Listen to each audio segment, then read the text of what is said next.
Raymond Holt stood in the middle of Abigail Turner's father's parlor like he owned it, because in his mind, he already did. He didn't knock. He didn't wait. He pushed the door open with the flat of his palm, stepped inside, and dropped a leather satchel of money onto the table so hard the cups rattled. "Call it off," he said. "The wedding. Call it off today, and that's yours." Abigail stood across the room with her hands still dusted from the morning's baking. She didn't move, didn't flinch. "You're marrying a man with nothing," Raymond said, his voice carrying that particular coldness of someone who had never once been told no. "3 daughters who'll drain everything you have.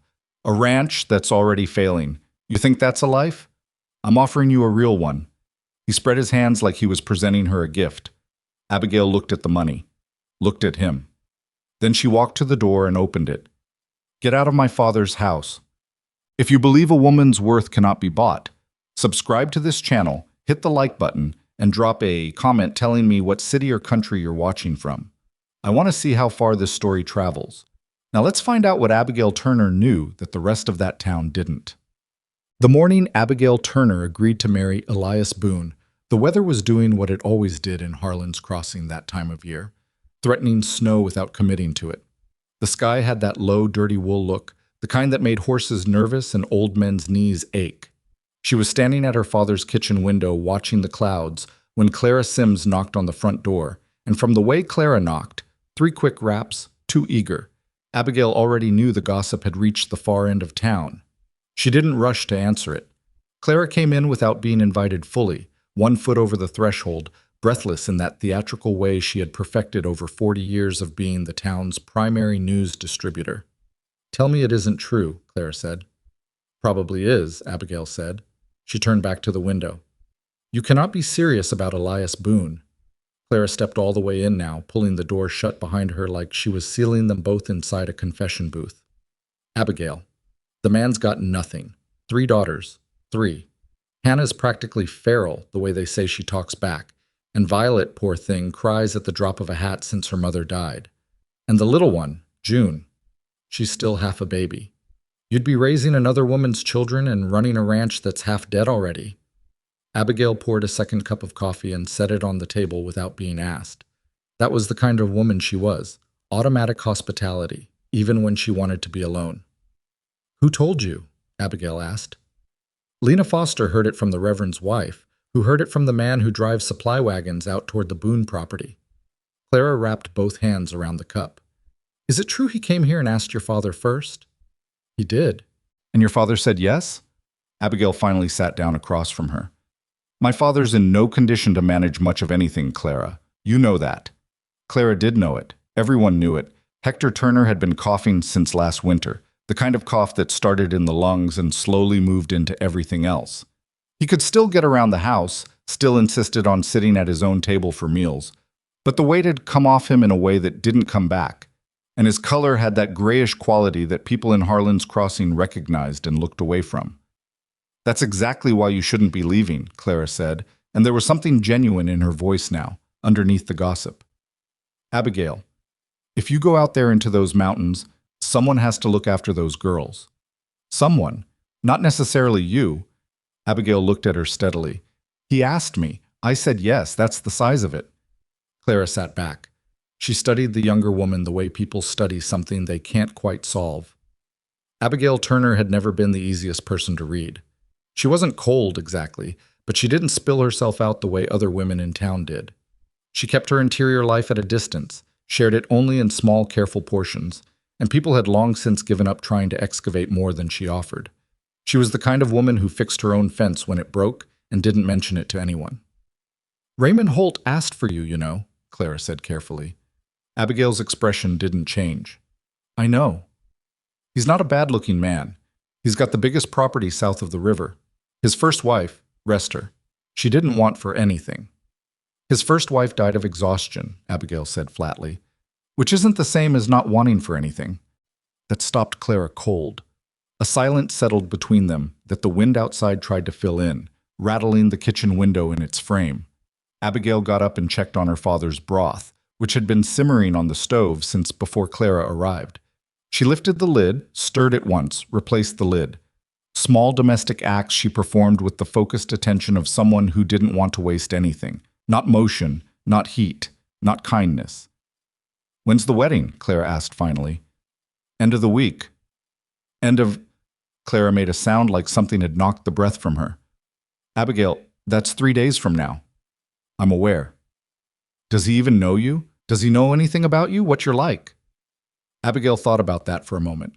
She thought about the 2 conversations she'd had with Elias Boone, one in front of her father, with Elias holding his hat in both hands like he'd forgotten what to do with his own fingers, and one afterward on the front porch, just the 2 of them, the cold coming in from the north. He hadn't tried to impress her. He hadn't made promises about money or comfort or what her life would look like. He'd sat in the porch chair across from her and said, "I won't pretend I'm offering you a good deal, Miss Turner. I have 3 girls who are hurting, and I don't know how to fix it alone, and I think you're someone who knows how to be steady. If you can be steady for them, I'll do my best to make it worth your while. But I understand completely if that's not something you want." She hadn't answered that night. She'd thought about it for 2 days.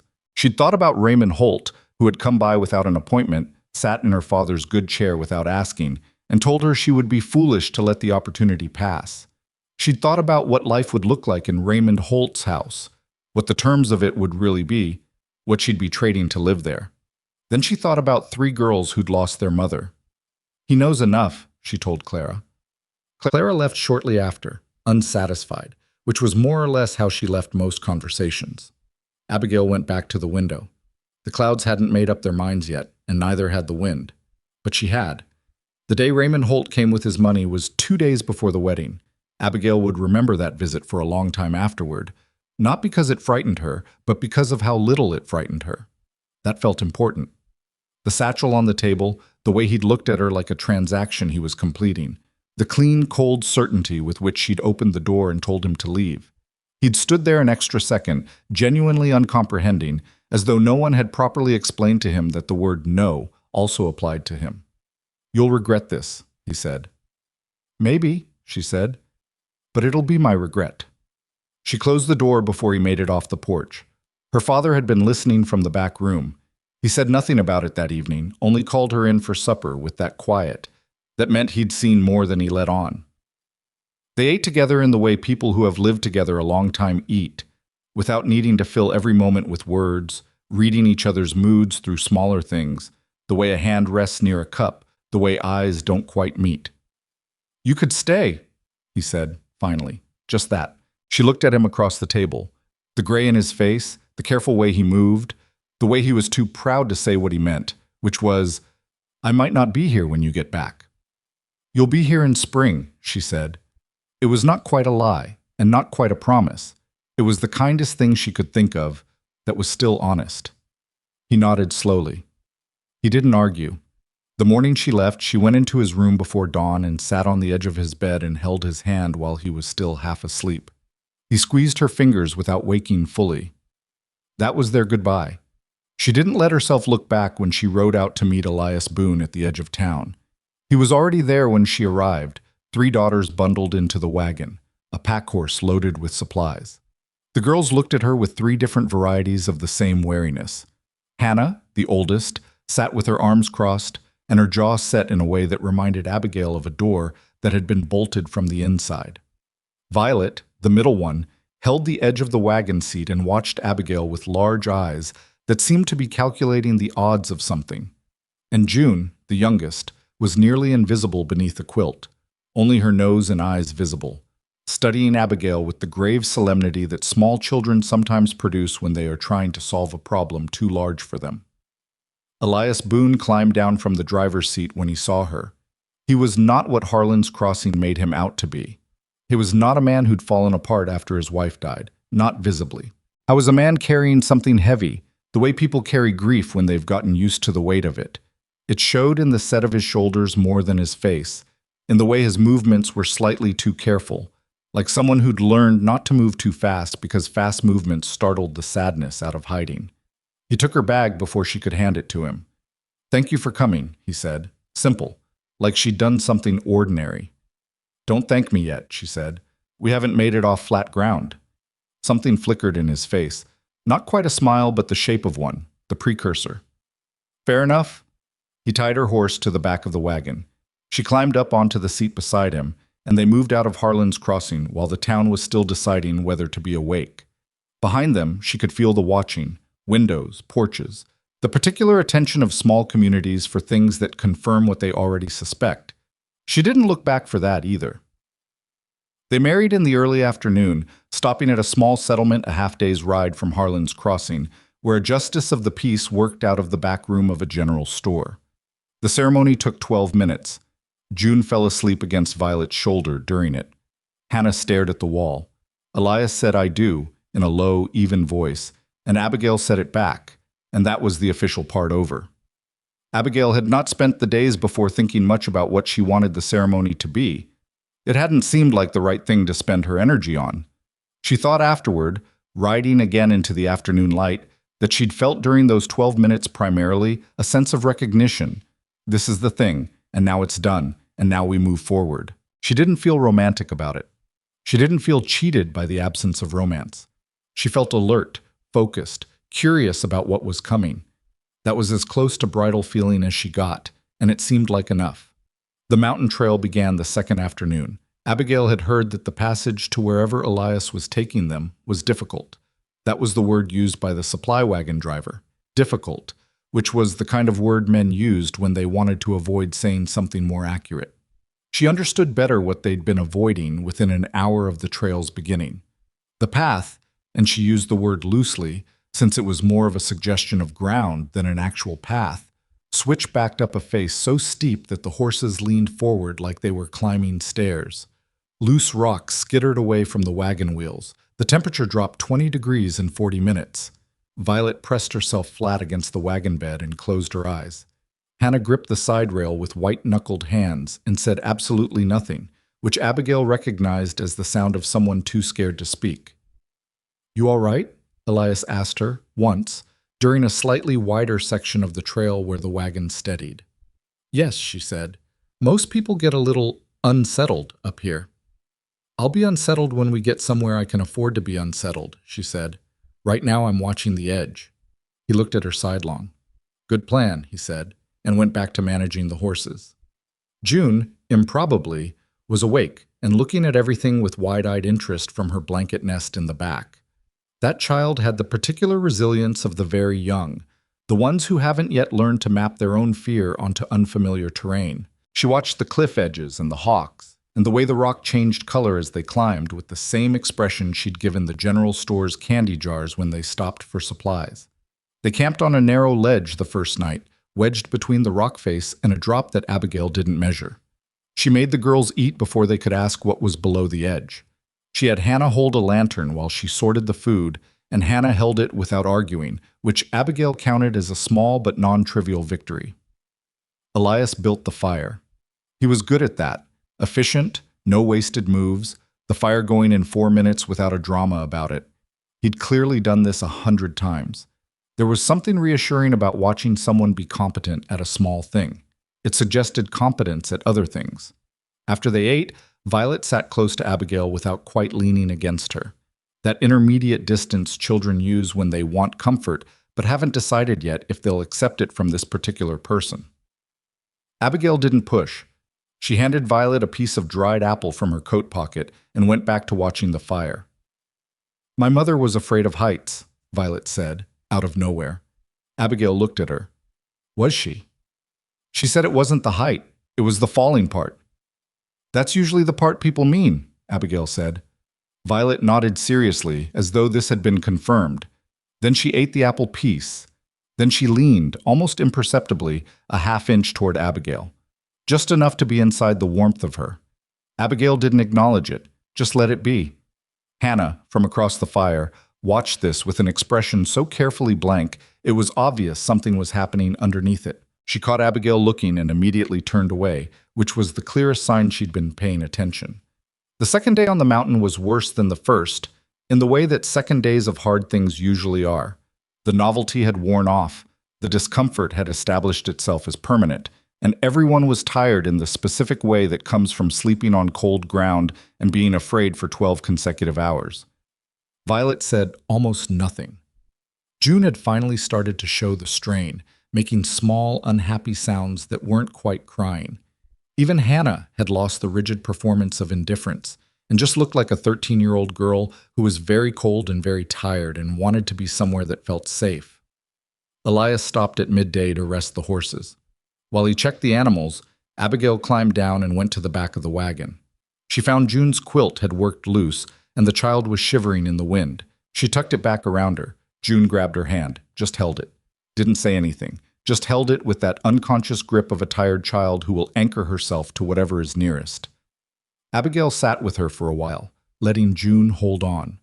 She didn't say anything reassuring, because nothing reassuring came to mind that was also honest. She just stayed there, which is sometimes the only thing available. "Is it much farther?" Violet asked from beside her. "I don't know," Abigail said. "Your father would." "He says it's close," Hannah said, from the front of the wagon. Her voice was tired, and there was nothing hostile in it, just tired. "He always says it's close when it isn't." Abigail looked up at her. "Does he?" "He says things like that when he doesn't want us to worry." Hannah's jaw worked. Like everything's fine when it isn't. Something about the way she said it, the particular bitterness of a child who has seen the space between what adults say and what is actually true, stayed with Abigail. "He probably means it kindly," she said. Hannah said nothing, but she didn't argue. They reached the summit near the end of the second day. Abigail didn't know it was the summit until the trail leveled suddenly and the rock face fell away on both sides, and they were above everything, above the clouds in places, the air impossibly clear, the last light going gold across the peaks in every direction. The horses stopped on their own, as if they knew this was the place to pause, and then the trail turned downward, and the valley appeared. Abigail had been told nothing about the valley. Elias hadn't described it. In hindsight, she understood why. Because there was no description that would have prepared anyone for what she saw from that ridge as the last of the daylight caught it. It was enormous. A full enclosed basin cupped between the mountains, so large it contained its own weather, its own greens and browns and distant tree lines, the glint of a river cutting through the far end. She could see cattle, hundreds of them, maybe more, small from this height as scattered seeds. Buildings, fences, smoke from multiple points, an entire world folded into the mountains, invisible to everything below. She sat there for a long moment without saying anything. Elias said very quietly beside her, "I should have told you." "Yes," she said, "you should have." "I needed to be sure it was—" He stopped, looked ahead at the valley. "There are people who would do a great deal to get their hands on this land. I couldn't tell anyone until I knew I could trust them." She absorbed this. She thought about what it meant, the scope of what had been kept from her, the calculation behind it, the particular logic of a man who'd learned that trust was something you verified before you extended it. She wasn't entirely sure how she felt about being tested. She was also honest enough to recognize she might have done the same thing. "Does anyone in Harlan's Crossing know?" she asked. "The people who supply us. A few others. They've been paid and trusted for years." He paused. "My brother Gideon knows there's land. He doesn't know how much." She filed that piece of information away without commenting on it. Below them, one of the ranch hands had spotted the wagon on the ridge and was riding up the trail to meet them. The girls had all gone silent, staring down at the valley with the same stunned quality Abigail felt in herself. It was June who broke it. "Papa," she said, very small. "Is that ours?" "Yes," Elias said. "That's home." June looked at it for another long moment. Then she turned and looked at Abigail with those serious dark eyes. "Do you like it?" she asked. Abigail looked down at the valley, at the size of it, the hidden abundance of it, the river catching the last of the light. "I haven't seen all of it yet," she said honestly. "But yes, I think I do." June seemed satisfied with this. She turned back to look at the valley again, clutching her quilt. Abigail looked over June's head at Elias, and he looked back at her. Neither of them said anything else. The ranch hand was close now, and the horses were ready to move, and the light was going fast. There was plenty of practical business ahead of them. But in that particular pause before everything started, before the introductions, and the house, and the unmaking of saddlebags, and the figuring out where everyone would sleep, there was just the valley below them, and the two of them sitting side by side at the top of the world, understanding that they had each, independently, made a significant decision about their lives without knowing the full truth of what they were deciding, and that what they'd each decided had, improbably, turned out to be the same answer. The ranch house was larger than she'd expected, which was the theme of the evening. Everything was larger than she'd expected. The main house had a proper kitchen, a sitting room, 3 bedrooms on the upper floor, a cellar that could hold enough to last a winter. The fire had been laid before they arrived. One of the hands had ridden ahead to prepare it, and the warmth hit Abigail in the face when she stepped through the front door like something almost physical. She stood in the kitchen and looked around it. Good equipment. Well used but maintained. The cast iron pans had been seasoned properly, hanging in order of size. The work table was scarred with 1,000 cuts and no rot. Someone had kept this kitchen carefully for a long time. "My wife," Elias said behind her, and then stopped, cleared his throat. "Margaret, she ran the kitchen." "She ran it well," Abigail said. He nodded, said nothing else. The girls trailed in behind them. June went directly to a chair near the fire and climbed into it with the confidence of familiarity, pulling her quilt around her and watching Abigail from her nest.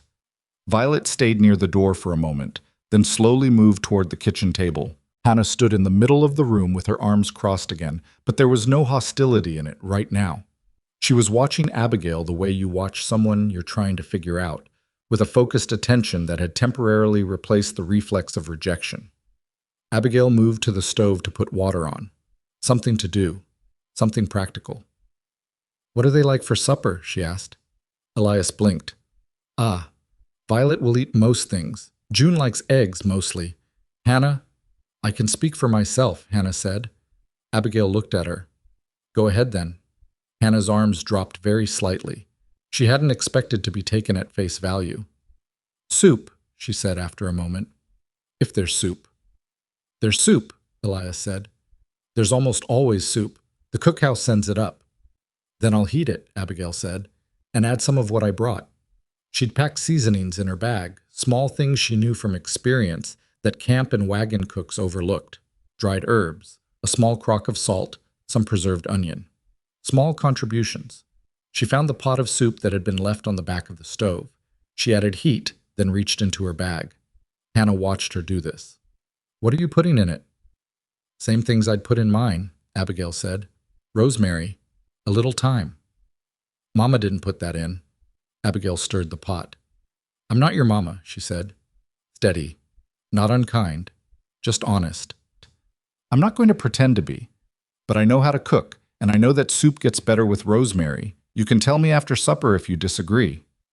Hannah was quiet.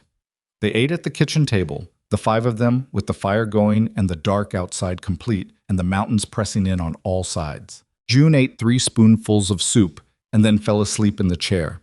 Violet ate carefully and said almost nothing, but she watched Abigail in that calculating way. Not hostile, but measuring. Hannah ate the soup without comment. Afterward, she said, not looking up from her bowl, "It's better." "Good to know," Abigail said. Elias caught her eye across the table, something in his expression that she didn't yet have vocabulary for. Later, she put June to bed. She'd asked Elias first, which room, which routine, and he'd given her the information with a gratitude that seemed almost surprised, like he hadn't expected to be asked for guidance before she just acted. June woke halfway through being settled into bed, looked at Abigail with sleepy recognition, and said, "You stayed." "I said I would," Abigail told her. June accepted this and went back to sleep. Abigail stood in the doorway of the small bedroom for a moment afterward. The mountain wind was in the eaves. The fire had banked down in the kitchen. She could hear Elias moving around downstairs, the sounds of a man alone who had spent a long time managing everything by himself. She was tired. She was more tired than she'd let herself feel since she left Harlan's Crossing. She stood in the doorway of this sleeping child's room, in this hidden valley she hadn't been told about, married to a man she barely knew, 3 days from the father whose hand she'd held in the dark before dawn and might not hold again, and she let herself feel it for exactly 30 seconds. Then she went back downstairs. There was work to do. There was always work to do. That was the first night of her life in Boone Valley. And if she had known what the weeks ahead would ask of her, what they would take and what they would give, she might have stood in that doorway a little longer. But she didn't know yet. None of them did. And so she went downstairs, and she began. The first week in Boone Valley had a texture to it that Abigail hadn't anticipated. Not difficult exactly, but dense. The way new places are dense when you're trying to learn their rhythms without making too many mistakes in the process. Every morning she woke before the girls and went downstairs to start the stove. And every morning the kitchen was a small negotiation between what she knew how to do and what this particular kitchen expected of her. The cast iron pans heated unevenly on the left side. The water pump in the corner needed 3 hard strokes before it ran clean. The flour bin had a tendency to stick. Small things.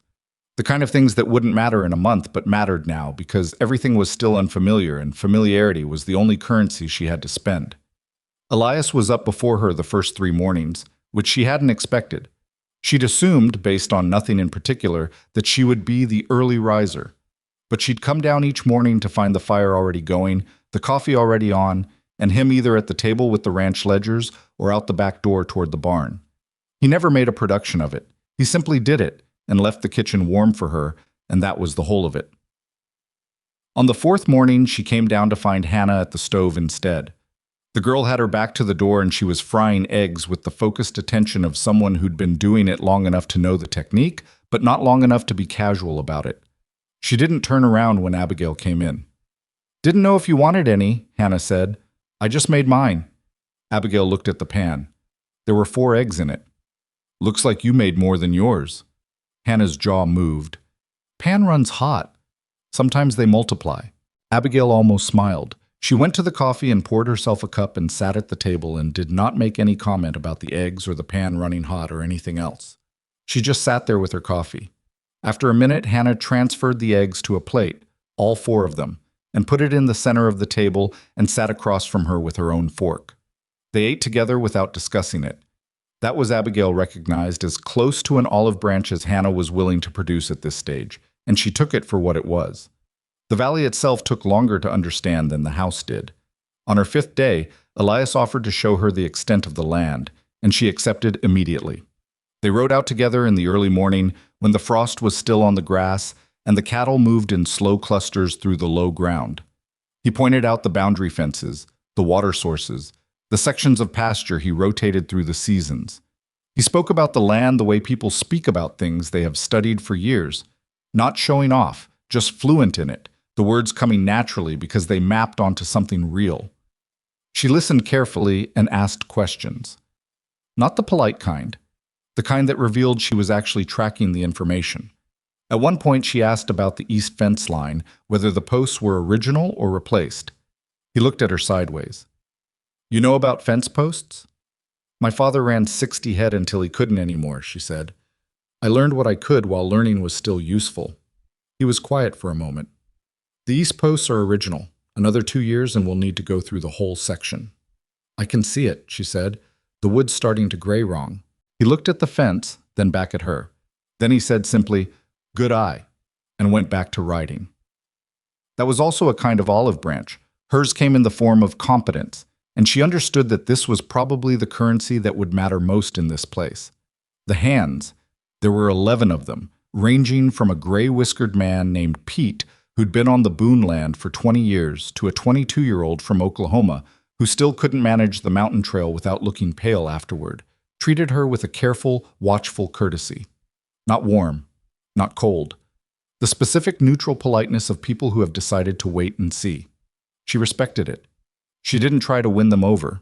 She showed up on time, did what she said she would do, and didn't expect any of them to pretend she was someone they already knew. Pete was the first one who thawed slightly, and he did it by accident. She found him in the barn on her 6th day trying to repair a section of bridle with fingers that had been damaged by years of cold and hard work. The joint swollen, the fine motor work clearly painful. He was managing it, but barely. "Hand it to me," she said. He looked up. "Ma'am." "The bridle. Hand it here. You'll break the stitching doing it that way." He handed it over with the expression of a man who'd been told to sit down by smaller people than this, and was calibrating whether to be offended. She did the repair. She'd stitched leather since she was 12, her father had insisted on it, and handed it back in 5 minutes. Pete turned it over in his hands, checking the work. "Huh," he said.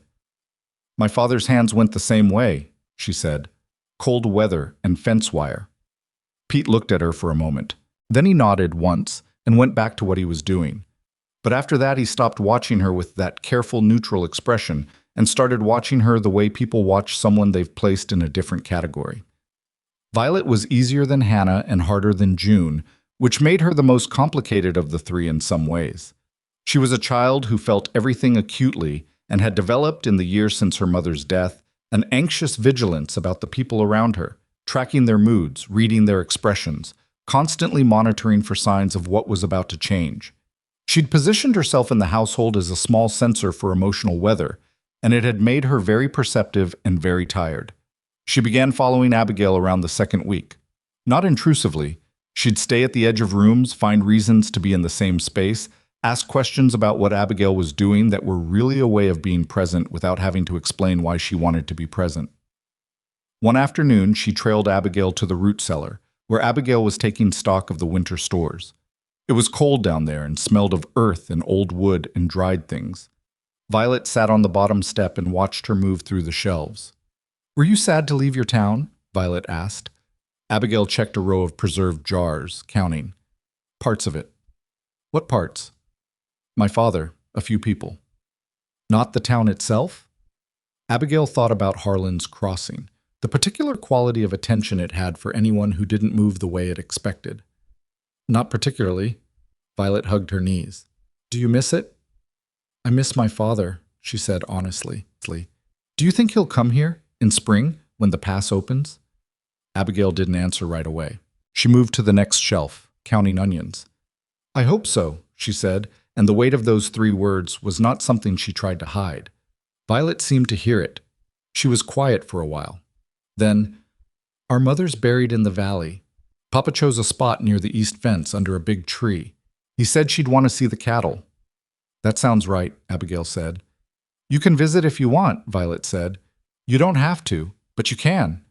Abigail turned and looked at her. The girl's face was earnest, and there was something in the offer, the strange generosity of a grieving child extending permission, that required a moment to receive properly. "Thank you, Violet," she said. "Genuine. Not more than that." Violet nodded seriously and went back to hugging her knees, and they finished the inventory together in a comfortable quiet. The practical work of the valley was the part Abigail could most clearly orient herself within, and she moved into it deliberately. She took over the household management without ceremony, not because it was expected, but because it needed doing, and she was there to do it. She reorganized the dry goods storage so the oldest stock rotated to the front. She set up a regular wash schedule for the girls' clothes, which had been happening, she gathered, on an approximate and optimistic basis. She repaired 2 windows that were letting mountain air in around the frames, doing the work herself with the putty she found in the barn, rather than waiting for it to make the list of things the hands would eventually get to. Elias noticed. She could tell he noticed, not because he said so, but because he started leaving small things available that corresponded to what she was working on. A fresh roll of window cord appeared. The morning after she'd mentioned the upstairs window was sticking, a new jar of lamp oil showed up on the kitchen shelf the same week she'd had to stretch the last one thin. It was communication of a very practical kind. She understood it and responded in the same language. He was not an easy man to know. She had understood this before she married him, but living alongside it was different from anticipating it. He had a quality of internal reserve that went beyond shyness. He was not, she thought, shy. He simply organized a great deal of his inner life at a distance from other people, as a habit of long standing that had been reinforced by loss. He managed the ranch with a clear intelligence and an authority the hands responded to without question. With the girls, he was tender in the way that men are when they are afraid of doing it wrong. Attentive, careful, but slightly formal, as if grief had put a pane of glass between him and the natural ease he might have had with them. She watched him with Hannah one evening, standing at the kitchen window while he was in the yard. He'd asked Hannah to help him check the water trough in the side pasture, and Hannah had gone, and they were walking back together now in the last light. They weren't talking, but they were walking close, Hannah's shoulder almost touching his arm, and Hannah's face, turned slightly away from him so he couldn't see it, had let go of its armoring entirely. She looked, in that unguarded moment, like a child who desperately wanted to be held and had no idea how to ask. Abigail looked away from the window. Some things weren't hers to witness. It was in the third week that the first real fracture happened between her and Hannah, and it came from a direction she hadn't anticipated. She'd found, while organizing the upstairs linen chest, a bundle of letters tied with a piece of blue ribbon.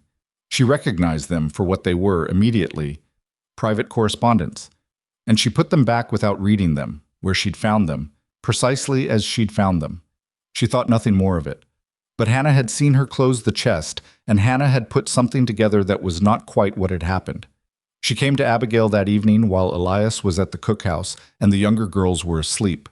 She stood in the doorway of the kitchen with her arms at her sides instead of crossed, which Abigail had learned meant the hostility was real rather than performed. "Those are my mother's letters," Hannah said. "I know," Abigail said. "I put them back." "Did you read them?" "No." Hannah's eyes were doing the thing where the anger and the grief were fighting for the same expression. "You went through the chest." "I was taking stock of the linens. I wasn't looking for anything of your mother's." "But you found them and put them back," Abigail said again. "Hannah, I have no interest in your mother's private things. They belong to you and your sisters and your father. I touched them for about 10 seconds, and then I put them where they were." "You shouldn't have opened that chest." Abigail set down what she was doing and looked at the girl directly.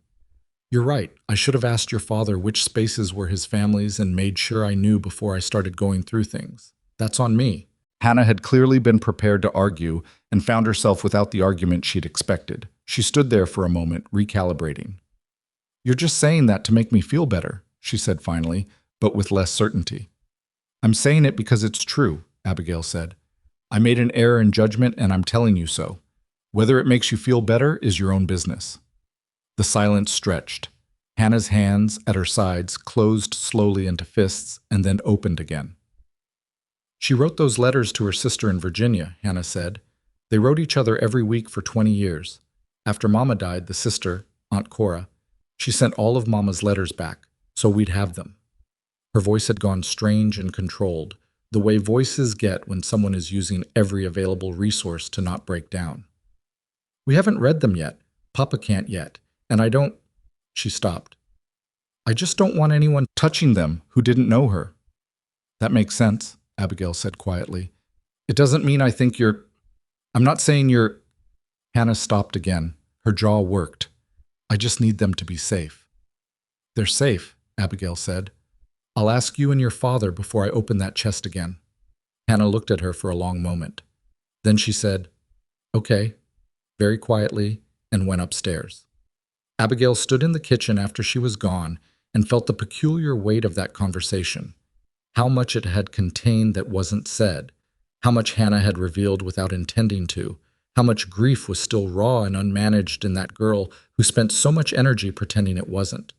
She thought about what it would cost to carry that much at 13. What it would cost to be the oldest, the one who'd decided that someone had to hold things together and had elected herself for the position before she was old enough to know what it would ask.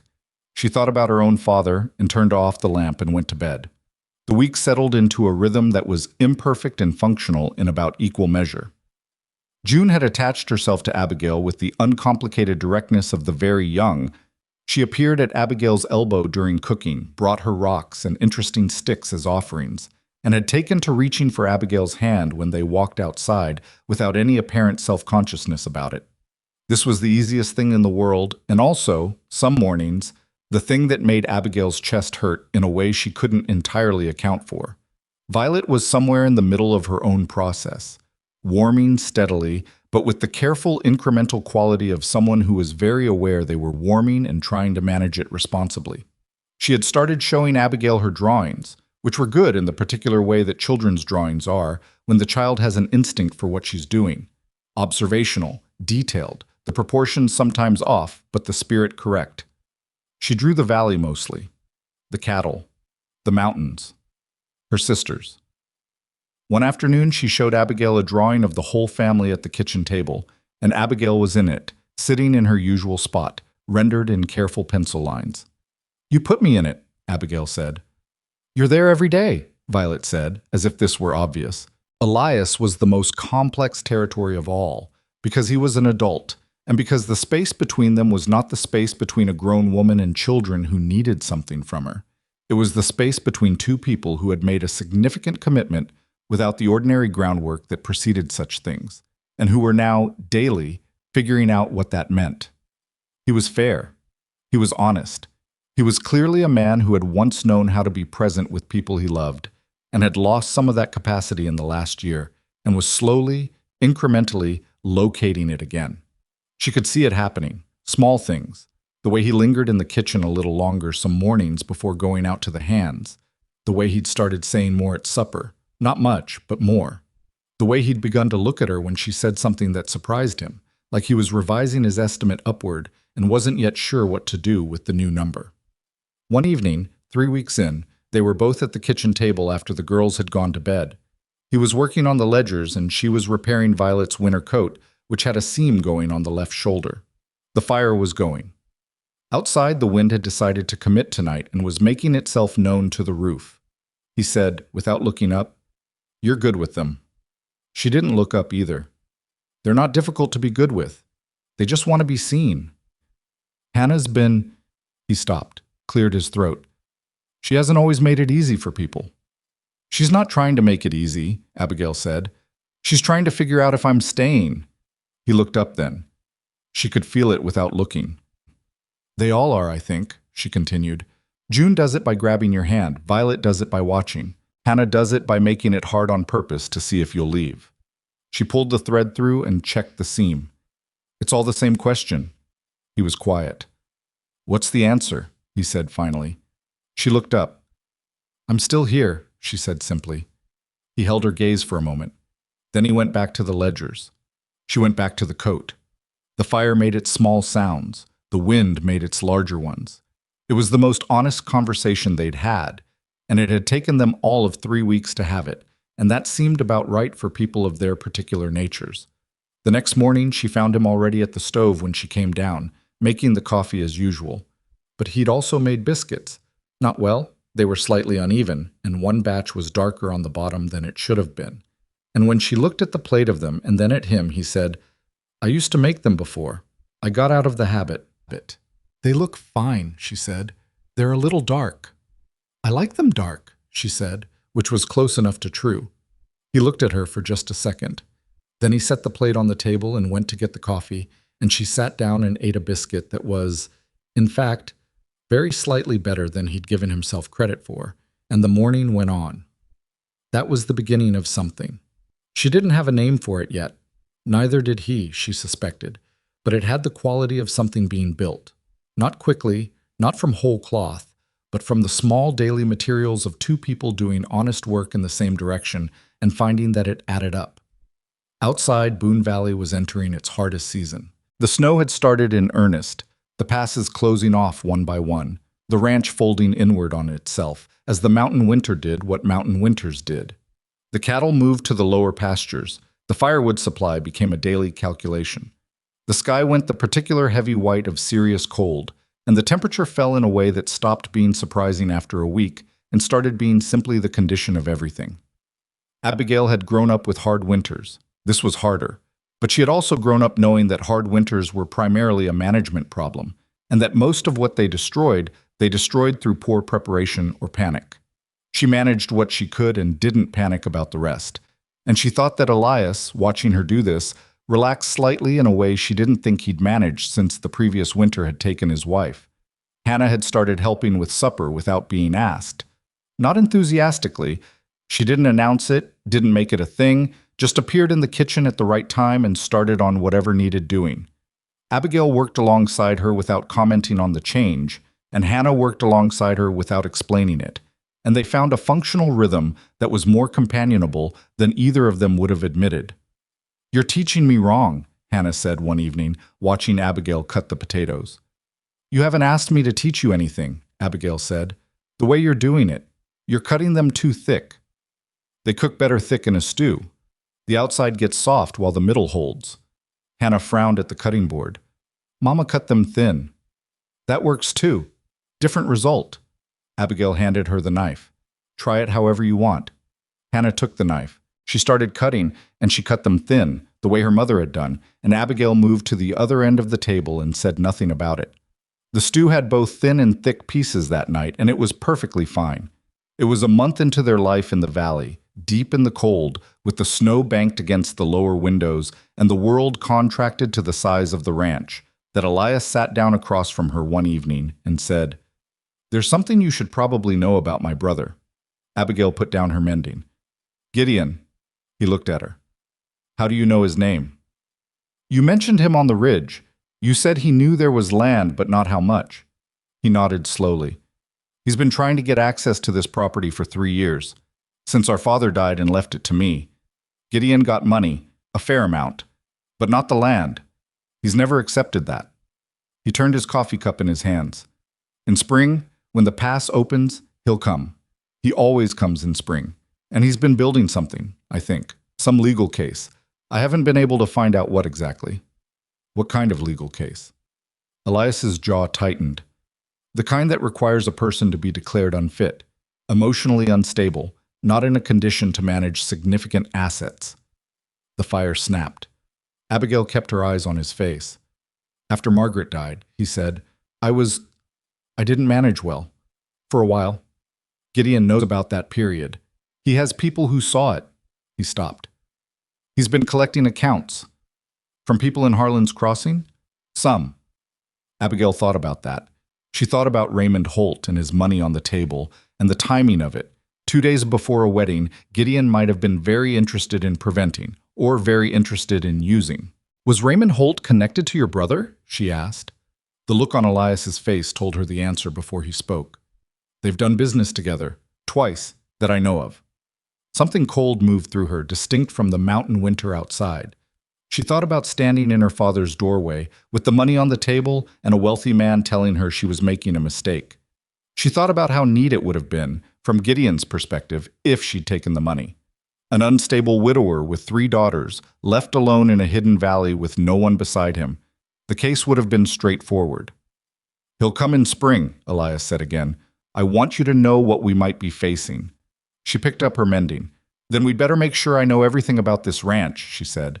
"The accounts, the contracts, the history of the land." He looked at her.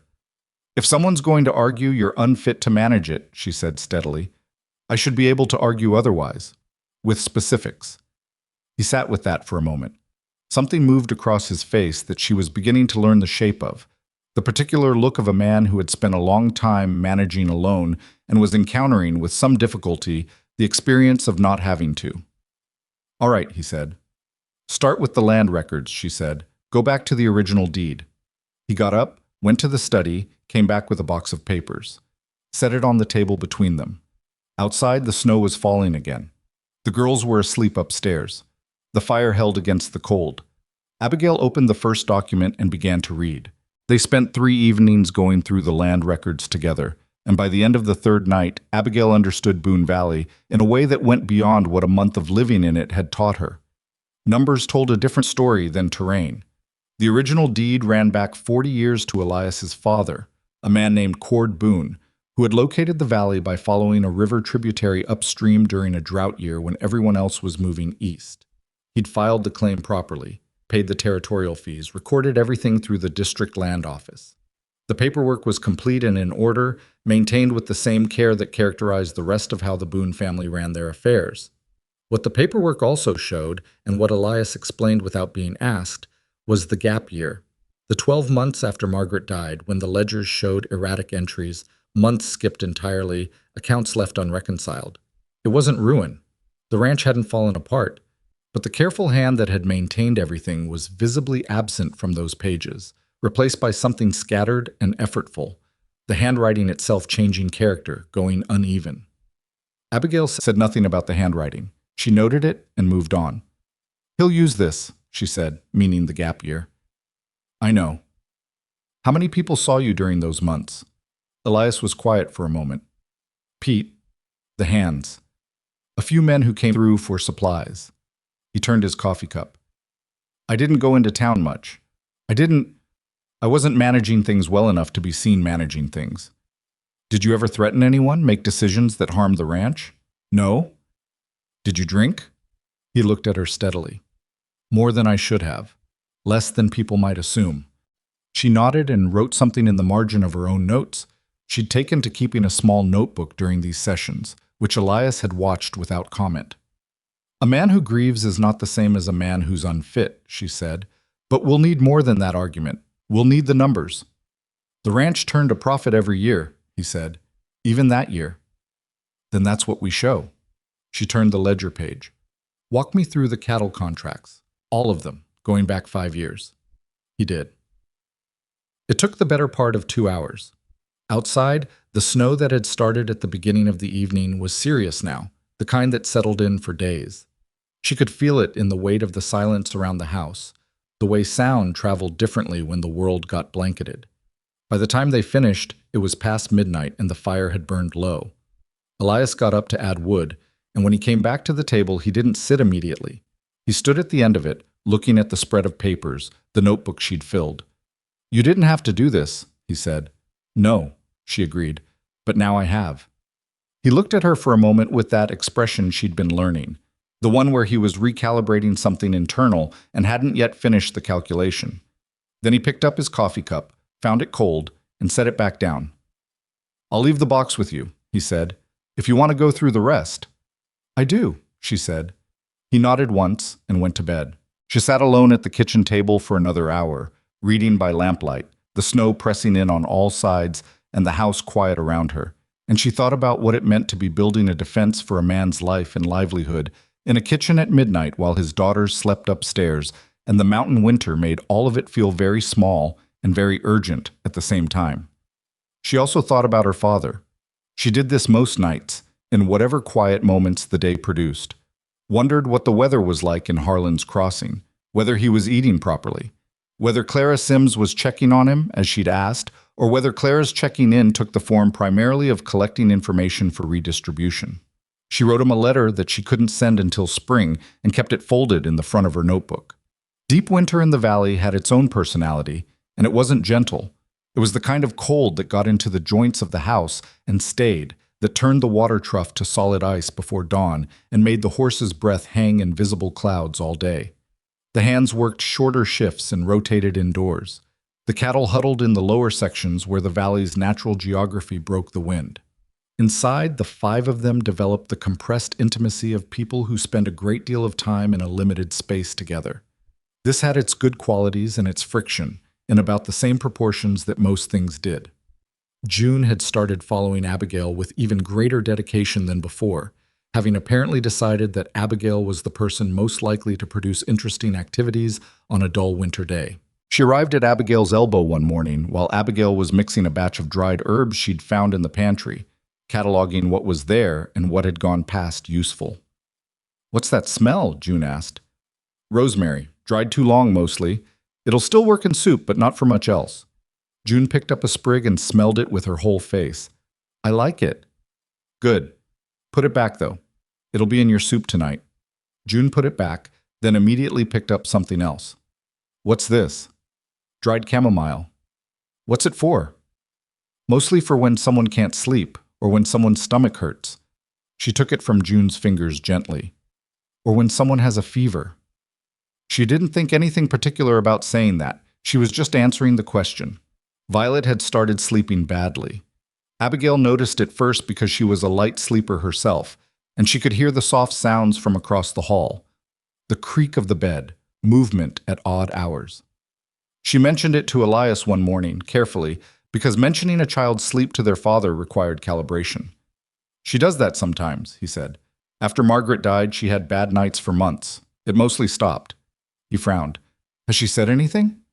No, she's not distressed exactly, just restless. I'll check on her. She might not want to be checked on. She might just need to know someone's aware. He considered this. What do you suggest? Leave her door open a little at night so she can hear the house. She paused. And maybe let her come down if she can't sleep instead of staying in her room with it. He nodded slowly. That night the door was left open a crack. And 2 nights later, when Abigail came down early to start the stove, she found Violet already at the kitchen table with a blanket and her sketchbook, drawing by the low firelight. Violet looked up when Abigail came in, and there was a second where she seemed prepared to explain or apologize. Abigail just went to the stove and started the fire. You draw in the dark? She said. The fire's enough, Violet said. What are you drawing? Violet turned the sketchbook. It was the kitchen, the table, the window, the shapes of things in the early dark. Abigail studied it for a moment. That's the window exactly right, she said, the way the frost makes that pattern in the corner. Violet looked at it. I've been drawing it since we moved here. Mama used to look at the frost and say it was the mountain writing. Abigail didn't respond to that immediately. She put the kettle on. Sounds like something worth drawing, she said finally. Violet looked down at the sketchbook. Yeah, she said softly. I think so. After that, some mornings Violet was there before her. Abigail never made it a thing. She just made the fire and the coffee and started the day. And Violet sat at the table and drew, and the company was quiet and sufficient, and neither of them needed it to be more. Then came the night everything changed. It started the way these things start, unremarkably, without announcement. Abigail woke at some point past midnight to a sound from down the hall that her sleeping mind classified as wrong before she was fully conscious. She was on her feet before she understood why, which is what happens when you've spent enough years in places where the sounds of a house at night matter. She opened Violet's door. The girl was in her bed, but wrong, twisted in the blankets, her breathing audible from the doorway, fast and shallow, in a way that ordinary sleep doesn't produce. Abigail crossed the room in 4 steps and put her hand on Violet's forehead and felt the heat come off her like a held coal. Fever. High. The kind that took hold fast and meant business. Violet? She put her hands on the girl's shoulders. Violet, open your eyes. Violet opened them. They were glassy, not quite tracking, the particular unfocused look that high fever produces. It's hot, she said. Her voice was strange, thick. I know. I've got you. Abigail turned to the door. Hannah was already there. She'd heard something, or some instinct had woken her. She stood in the doorway in her nightgown with her hair loose, looking at her sister, and in the lantern light her face was completely unguarded for the first time since Abigail had known her. How bad? Hannah asked. Bad enough. Wake your father and then come back here. Abigail was already pulling back Violet's blankets. You didn't let a high fever stew in its own heat.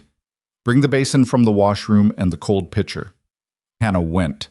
She didn't question, didn't pause, just turned and went, which told Abigail something about what Hannah Boone was capable of when the situation cleared away everything that wasn't necessary. Elias arrived in less than a minute, still pulling on his shirt. He took one look at Violet, and his face went through several things rapidly before settling on the controlled focus of a man who understood that panic was not currently an option. The passes? Abigail asked. Sealed for 2 weeks at least, maybe 3. He sat on the edge of the bed and took Violet's hand. What do you need? I need to know what's in this house that I can use, herbs specifically, and I need the stove hot and water heating right now. Pete keeps things in the cookhouse. What kind of things? He knows remedies, old ones. His mother was a healer. Wake him, she said. Tell him I need yarrow if he has it, elderflower, anything for fever. Don't apologize for waking him, just tell him. Elias squeezed Violet's hand once, briefly, and left. Hannah came back with the basin and the pitcher. Cold water from the pump, which in this temperature was very cold. Abigail began the process of bringing Violet's temperature down the way her own mother had taught her. Cool compresses, changed frequently, to the forehead and the back of the neck and the wrists. You worked at the pulse points. You kept talking to the patient, kept their attention when they could give it, kept monitoring how far gone they were. Violet was conscious but drifting. She'd answer a direct question and then slide away again. The fever had been building, Abigail thought. Had been building for a day or more, quietly, the way fevers in children sometimes did, masked by tiredness and the general fact of a hard winter. You should have told me you weren't feeling well, Abigail said, not unkindly, wringing out the compress. Didn't want to be a bother, Violet murmured. That landed like a small stone thrown against a window. Abigail replaced the compress and kept her voice even. You are not a bother. Not ever. Say that back to me. Violet's eyes found her, only partially focused. Not a bother, she repeated faintly. Again. Not a bother. Good. Now stay with me. Hannah was at the foot of the bed, arms wrapped around herself, watching with that white-faced intensity that was its own kind of fear. Abigail looked at her. I need you to keep those compresses cold, she said. Take the pitcher and the basin to the pump and refresh them every 20 minutes. Don't let the water get warm. Okay, Hannah said. And Hannah, look at me. She waited until the girl met her eyes. Your sister's going to be all right, but you have to stay level. Can you do that? Hannah's jaw was tight. Her eyes were bright. Yes, she said. I know you can. Go. Hannah went. Elias returned 20 minutes later with Pete, who arrived in his coat over his union suit with a burlap sack and the alert, unsurprised expression of a man who had seen nighttime emergencies and knew how to inhabit them. He went directly to Abigail, and they had the rapid, practical exchange of two people who understood the same language.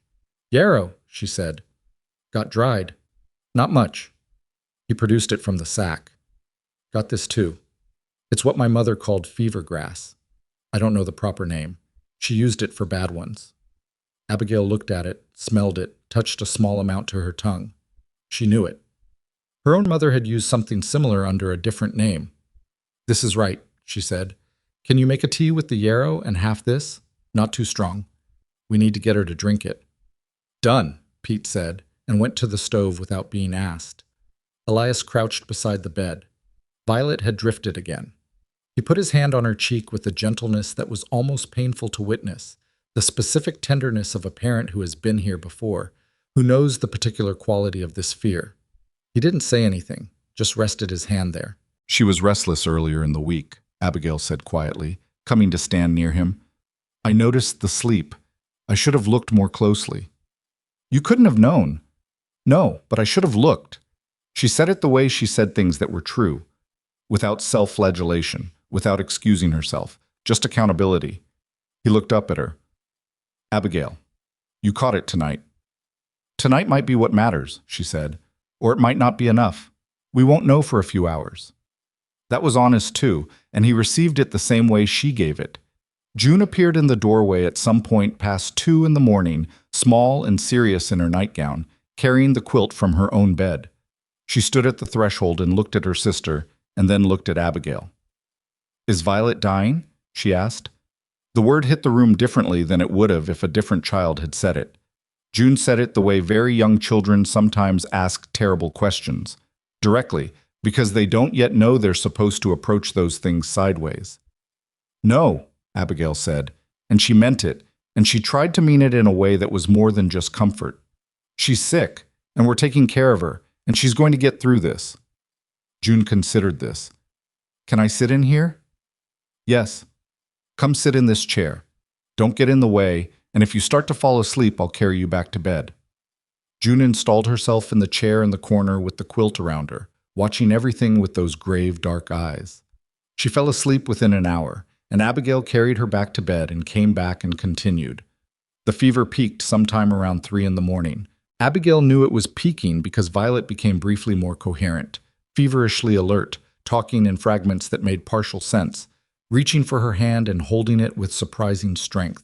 She talked about her mother once, in the way fevered people sometimes surfaced what lives deepest, saying something about the frost on the window, and whether her mother could see it. Abigail held her hand and kept her voice steady. She can see it, she said, because in that moment what was true and what was kind were close enough to be the same thing. Elias, sitting across the bed, looked at her. She didn't look back, just kept her attention on Violet, kept her voice even, kept the compresses cold and the tea going and the room from tipping into chaos. Hannah came back with the basin and the fresh cold water on every cycle, exactly on schedule for the entire night. She didn't once mention being tired. She didn't once let the water get warm.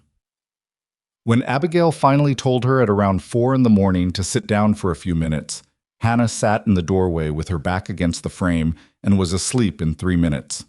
When the fever broke, it broke slowly, the way tides go out. Not all at once, but in incremental withdrawals. Around 5:30 in the morning, Violet's breathing changed, steadied, deepened. The clammy heat of her skin began to cool to something that was simply warm. Her grip on Abigail's hand loosened into ordinary sleep. Abigail sat back in the chair beside the bed and let herself feel, for a moment, the full weight of the last several hours. Her hands were tired, her eyes were tired. Outside, the eastern edge of the sky was doing something tentative with light. Elias was still at the other side of the bed. He'd sat there all night, dozing occasionally in the chair, waking whenever Violet moved or made a sound. He looked across at Abigail now in the early gray light, and neither of them said anything for a long moment. "You should sleep," he said finally. "So should you." "I'll stay with her." "I know." She got up carefully so as not to wake Violet. Her knees were stiff. She picked up the basin and the cold cloths and took them out to the hall. Pete was still in the house. He'd fallen asleep in the kitchen chair at some point and was still there, his head tipped back, snoring in a way that suggested a man who slept where he landed without apology. The stove was still going. She added wood quietly and set the basin by the pump. Hannah had migrated at some point from the doorway to the kitchen floor, where she was asleep with her back against the wall and her arms around her knees, like a person who'd been standing guard and folded in place. Abigail looked at her for a moment. Then she got the blanket from the peg by the door and settled it around Hannah's shoulders without waking her. Hannah stirred slightly. Her eyes opened a fraction, registered Abigail's presence, and closed again. "Is she okay?" she said, half asleep. "She's okay," Abigail said. "Rest." Hannah slept.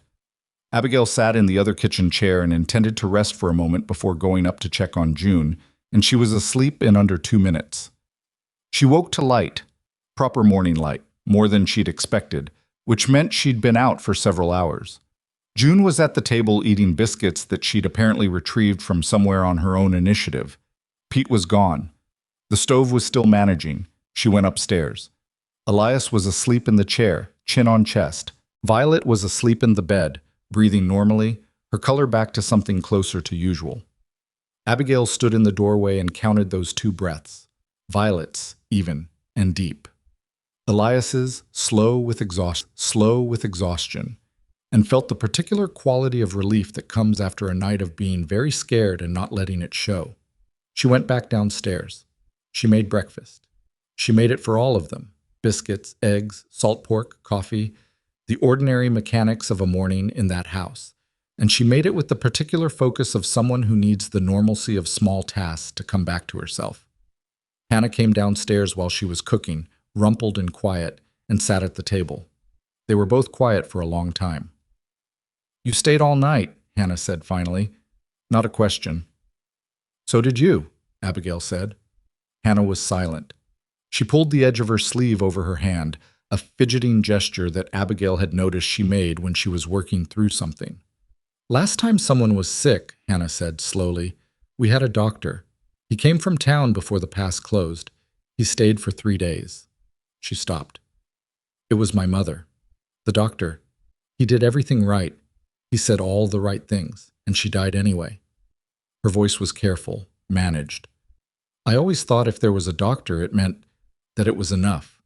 That having someone who knew what they were doing meant it would be okay."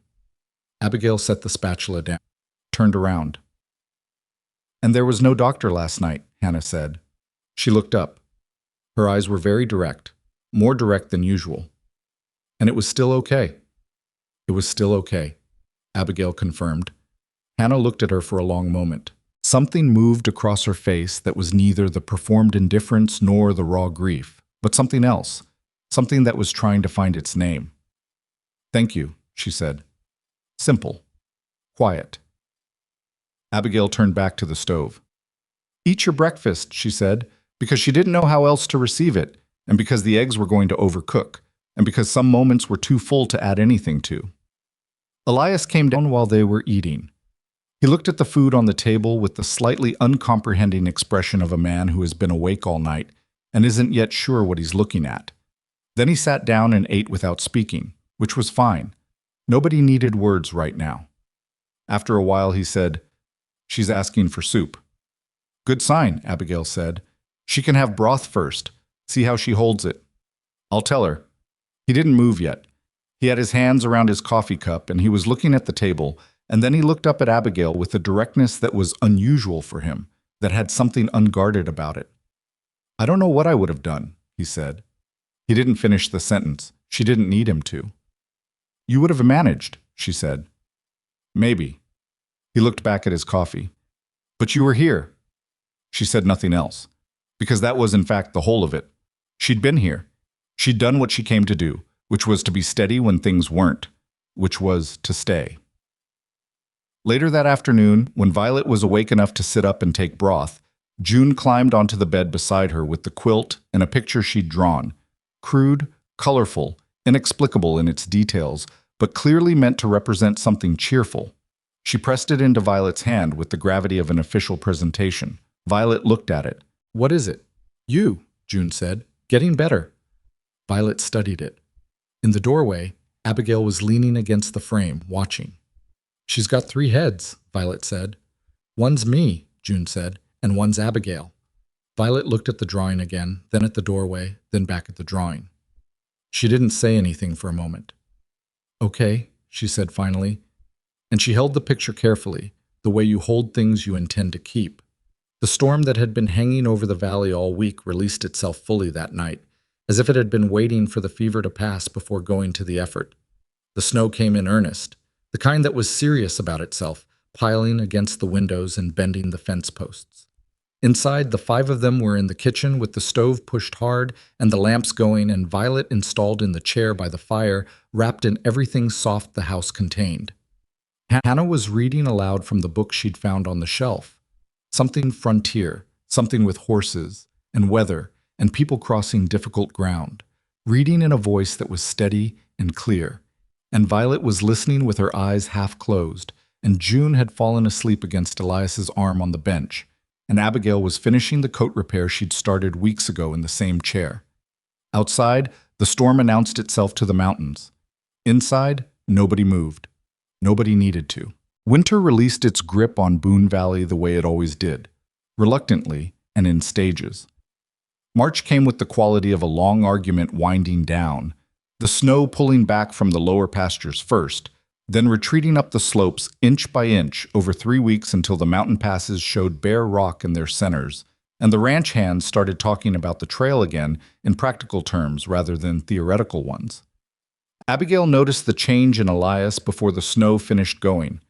He became quieter in a different way than his usual quiet. Not the internal reserve she'd grown accustomed to, but something more like a man bracing. He checked the pass trail twice in the last week of March. He spent more time with the land records she'd been organizing. He reviewed the cattle contracts she'd flagged and initialed them without being asked. "How long after the pass opens?" she asked him one morning. He didn't pretend not to understand what she was asking. "A week, maybe less." He set his coffee down. "Gideon doesn't wait. He'll have someone watching the trail from the lower side." "Then we have a week," she said. "Let's use it." They used it. Every evening after the girls were in bed, she and Elias sat at the kitchen table with the land records and the contracts and the 5 years of ledgers she'd worked through over the winter. She had organized everything into a clear sequence: the original deed, the chain of ownership, the annual accounts showing consistent operation and profit through every year, including the hard one after Margaret's death. She'd written summary notes in the margins of her notebook, plain language that a man without ranching knowledge could follow, because she understood that the audience for whatever came next would not necessarily be men who understood cattle operations. "The gap year is the vulnerability," she said on the 3rd night. "But the numbers hold even then. The ranch turned a profit. The cattle were managed. The only thing that fell apart was the paperwork." "Gideon's argument isn't about profit," Elias said. "It's about fitness, emotional state. He'll bring people who'll say I wasn't rational, that I was making decisions under grief that a stable man wouldn't make." "What decisions?" He was quiet for a moment. "I sold a section of the North Pasture grazing rights to a man named Cowboy for less than market value. During that year, I needed cash and I wasn't thinking through what I was doing. She'd found that transaction in the ledger. She'd been waiting for him to bring it up." "How much below market?" "About 30%. "Did Calloway know you were in a compromised state when you agreed to the terms?" Elias looked at her. "I don't know." "Did you seek legal counsel before signing?" "No." "Did Calloway?" He paused. "Yes. He had a lawyer from the county seat." She wrote something in her notebook. "So a man with legal representation negotiated an agreement with a grieving widower who had no counsel and was running on 3 months of very bad sleep." She looked up. "That's not evidence that you were unfit." That's evidence that Calloway was opportunistic and you were vulnerable. Those are different things. Elias stared at her. He'd clearly turned that transaction over in his mind for 2 years as proof of his own failure, and she'd just reframed it in about 45 seconds, and she could see him working through the shift. Gideon might not see it that way, he said. Gideon doesn't matter, she said. The investors he's bringing matter, and a judge, if it comes to that. And reasonable people, presented with those facts in that sequence, will draw a reasonable conclusion. He was quiet for a moment. You've thought about this a great deal. I've had a long winter, she said. He almost smiled. It was still that almost shape, the precursor, but it was closer than it had been in January. She also wrote to the Territorial Land Office that week, a letter she'd been composing in her head since February, requesting certified copies of all recorded documents relating to the Boone Valley property. Elias watched her write it and said nothing until she finished. They'll send the copies to the district office, she said. I'll need someone to ride down and collect them. Pete can go, he said. He knows the lower trail. Tell him it's urgent. I want those copies before Gideon arrives, if possible. Pete left the following morning. He was back in 4 days, which was faster than expected, with a packet of certified copies that Abigail went through the same night. Everything was in order. Everything had been properly recorded. The Boone Valley claim was, on paper, unassailable, which meant that Gideon's approach would have to be the personal one, the fitness argument, the character argument, the attempt to make a man look too broken to deserve what he'd inherited. She added the certified copies to her files and tied the whole lot with a length of cord and put it in the study, which was now organized in a way it hadn't been when she arrived. Elias had given her free use of the space sometime in February without making any announcement about it, simply stopping by one evening when she was working in there and saying, "There's more shelf space behind that cabinet if you need it," which she took as permission to proceed. The pass opened on a Tuesday. By Friday, she could see riders on the upper trail from the kitchen window. She didn't call Elias.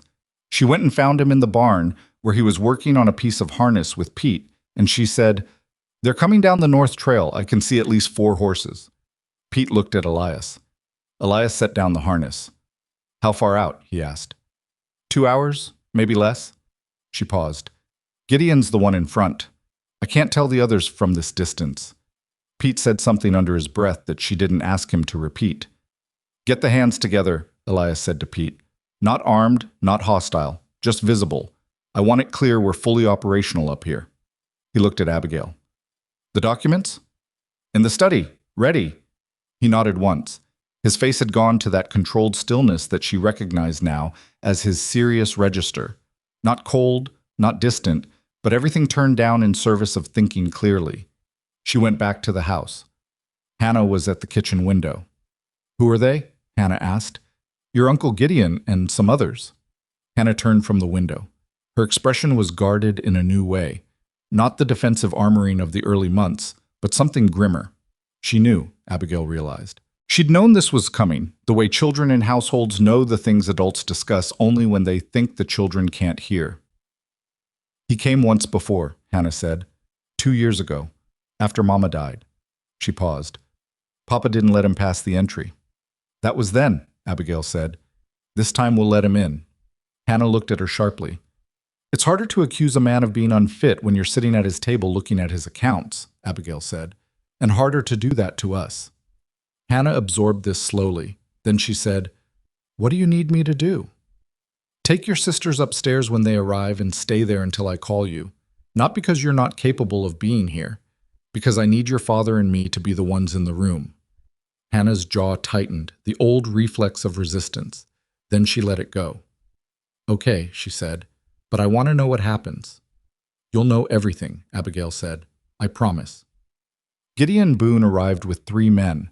A lawyer named Whitaker, who carried a leather briefcase and wore the look of someone professionally comfortable with confrontation, and 2 investors who turned out to be brothers named Garrison. They were both heavy-set men in good coats, the kind of men who had made money in ways that didn't require them to spend much time outside and were now looking to expand into something that did.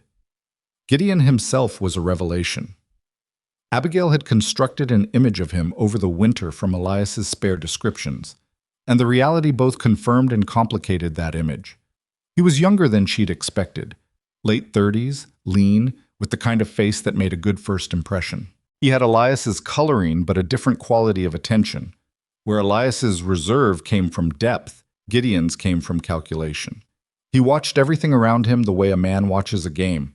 He's already planned several moves ahead. He saw Abigail when he came through the door and stopped, just for a second. Then the good first impression face rearranged itself into something warm. "You must be Elias's wife," he said. "I didn't expect." Elias didn't write.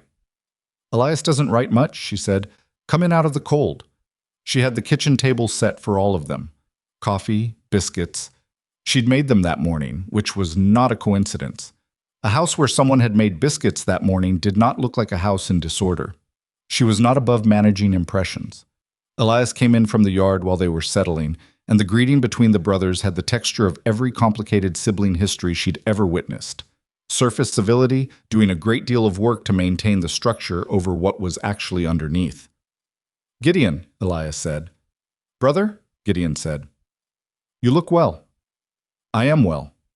He sat at the head of the table, which was where he always sat, and Abigail sat to his right, which was where she always sat, and neither of them made any special arrangement of it. It was just how they sat. Whitaker opened the briefcase. Gideon leaned back in his chair. "I'll be direct, Elias. That's always been my way." His tone had the particular warmth of someone who knows directness and warmth are not the same thing but has found them useful in combination. "I'm concerned. I've been concerned for a couple of years since Margaret passed. The way things were running up here, the ranch turned a profit every year," Abigail said. "Pleasant, even. Including the year after Margaret died."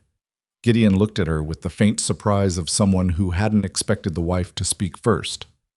"I'm sure it did. That's not quite the concern." "What is the concern then?" she said, specifically. Whitaker cleared his throat. "There are questions about certain business decisions made during a period of documented emotional difficulty. The sale of grazing rights to a Mr. Calloway, for instance, at 30% below market," Abigail said, "to a buyer who had independent legal counsel while Mr. Boone had none. Yes, I'm familiar with that transaction." She opened her notebook to the page she'd prepared. "I'd be interested to know if Mr. Calloway is part of your client's investment group. That seems like information the territorial court would find relevant if it came to that." A silence. Whitaker's expression shifted almost imperceptibly. He hadn't expected that. One of the Garrison brothers exchanged a look with the other. Gideon's warmth dropped precisely 1 degree. "Nobody's talking about territorial court." "I hope not," Abigail said pleasantly. "That would be inconvenient for everyone. Shall we look at the accounts?" She put the ledgers on the table, not haphazardly, in the order she'd planned, 5 years of records with her summary pages at the front, the certified copies from the Territorial Land Office beneath them, the original deed at the bottom of the stack. "I've prepared a summary," she said, "because I understand that gentlemen reviewing a property operation don't always want to go line by line through the original records. But the originals are here if anything in the summary requires verification." Whitaker reached for the summary. He read it with the practiced speed of a man who reads documents professionally, and his face gave very little away, which itself gave something away. Gideon was watching Abigail. She could feel it. He'd come expecting what? A woman who would be present but peripheral. A quiet wife who had been married quickly under suspicious circumstances by a man who'd lost his judgment. That was the narrative he'd built, she understood, and she was not behaving according to it, and he was recalculating. "Mrs. Boone," he said, and his voice had changed slightly, adjusted into something more careful. "I appreciate your involvement, but this is really a family matter." "I'm family," she said. "You've been married 4 months. 5, she said, "and the length of a marriage doesn't determine a wife's right to speak to her family's interests. Does it, Mr. Whitaker?" Whitaker looked up from the summary. He was a lawyer. He knew the answer to that. "No," he said, with the careful neutrality of a man choosing not to volunteer more than was asked. One of the Garrison brothers, the older one, she'd learned his name was Arthur, said, "Can we see the East Pasture operation? I'd like to understand the carrying capacity." It was the first practical question anyone had asked. She looked at him with a new assessment. He wasn't here for Gideon's argument. He was here because someone had told him there was productive land available, and he'd come to see if that was true. Of course, Elias said. He stood. Pete can take you out. I'll come, Arthur said. His brother stayed behind, which meant the table now had Elias leaving briefly, Gideon, the younger Garrison brother, Whitaker, and Abigail. She'd anticipated this possibility. She stayed seated, her hand resting on the summary pages, and she waited to see what Gideon would do with the configuration. He leaned forward. The warmth was off entirely now, not hostile, but the performance of it had been set aside, and what was underneath was sharper. You're smarter than I expected, he said, and said it as a fact, not a compliment. Most people are smarter than expected, she said. Elias had no idea what he was doing when he married you, Gideon said. I don't mean that cruelly. He was not in a position to make clear decisions. That's the whole of my concern. Is it? She said. The man was falling apart for a year. Anyone who was around him knows it. I can put 6 witnesses on the record who saw him. Grieving, she said. Who saw him grieving? Heavily, yes. In ways that affected him. Yes. She kept her voice level. And in the same period, he maintained 11 employees, kept the cattle alive through a hard winter, met every financial obligation the ranch carried, and recovered sufficiently to make a marriage that, by any observable measure, has been a stabilizing influence on this household and this operation. She opened the summary to the final page. These are the numbers from the last 5 months. You can compare them to any year in the previous record. Whitaker looked at the page she indicated. His expression didn't change, but he turned the page over carefully, the way people handle things they don't want to visibly react to. The younger Garrison brother, his name was Daniel, had been quiet through all of this. Now he said, Are there debts on the property? None, she said. The land is held clear. It's been held clear since the original claim. She pulled the certified copies forward. The Territorial Land Office confirmed this 3 weeks ago. Daniel Garrison looked at his hands, then at the documents, then at his hands again. He had the look of a man who'd been brought here for one purpose and was privately arriving at a different conclusion. Gideon read this. She watched him read it. He was good at reading rooms, that much was clear. He'd built his case on the assumption that Elias was isolated and vulnerable, that the right combination of legal pressure and investor interest would fracture the operation, and what he'd found instead was this: a kitchen table with organized documents, a wife who'd spent a winter doing homework, and a brother who was demonstrably not falling apart. The marriage was irregular, Gideon said, one more attempt. The circumstances? My father was present, Abigail said. We were witnessed by a justice of the peace and 2 citizens of the settlement. Every document was filed correctly. She paused. If the irregularity you mean is that Elias chose a woman of modest background rather than a more advantageous match, I'd invite you to make that argument to the territorial court and see how it lands. That was the end of it, though it took another hour for everyone to understand that it was over. Elias came back from the pasture with Arthur Garrison, who'd apparently spent the walk out and back recalibrating his position entirely, because when he came back through the door, he was asking about the North Pasture water source in the tone of a man doing real due diligence rather than a man evaluating a hostile takeover. You have a river tributary feeding the north end? Arthur said, settling back at the table. Year-round, Elias said. It runs under the ice in winter but doesn't freeze through. We've never had a water shortage. In drought years? We've had 1 dry summer in 10 years. The river dropped but didn't fail. The valley's geography catches snowmelt from 4 different directions. He described it with the fluent authority she'd heard that first day when he'd shown her the land.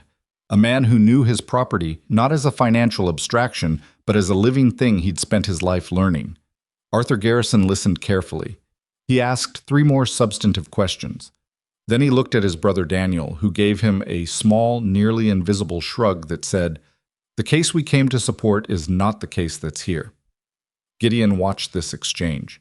His face gave very little away, but she had been watching him for 2 hours, and she could see the specific quality of a man, understanding that the ground he planned to stand on wasn't there. Whitaker had quietly closed the briefcase. I'd like to propose, Arthur Garrison said carefully, that we revisit the premise of this visit. If the property is operated as soundly as it appears, it is, Abigail said, then the question of management fitness seems to be answered adequately. The concern was instability. The record doesn't show instability. It shows a difficult period followed by recovery, and by these numbers, improvement. Gideon said nothing. I'm not interested in pursuing a legal challenge that doesn't have a factual foundation, Arthur continued. He was speaking to Gideon now, not to Elias or Abigail. That's not what I came here for. We came to evaluate an opportunity, Daniel said more quietly. This doesn't look like the opportunity that was described. Something moved across Gideon's face that she'd never seen. Not quite shame, not quite anger, but the particular expression of a man who has made a move in full confidence and watched it not work. It lasted only a second. Then his face reset. He stood up from the table. He looked at Elias across the room, and whatever was in that look between them was the long, complicated residue of a lifetime of being brothers. The history of it too dense and private for anyone else to read. I'll see myself out, Gideon said. I'll walk you to the horses, Elias said. They went out together. The door closed. Abigail sat at the table with Whitaker and the Garrison brothers and the organized papers and the cold coffee, and she waited. From outside she could hear the low murmur of voices, but not words. It went on for 4 minutes. Then the sound of horses. Then quiet. When Elias came back in, he sat down at the head of the table and put both hands flat on the wood and said nothing for a moment. He's gone? She said. He's gone. He looked at his hands.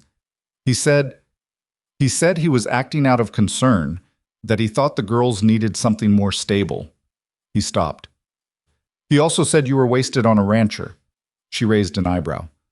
I told him that was my good luck, Elias said. She looked at him for a moment. He looked back. Then she started stacking the papers to return to the study because the documents still needed to be properly filed, and that was the next practical thing. Whitaker, she said without looking up, will there be a formal legal filing? Whitaker was buttoning his coat.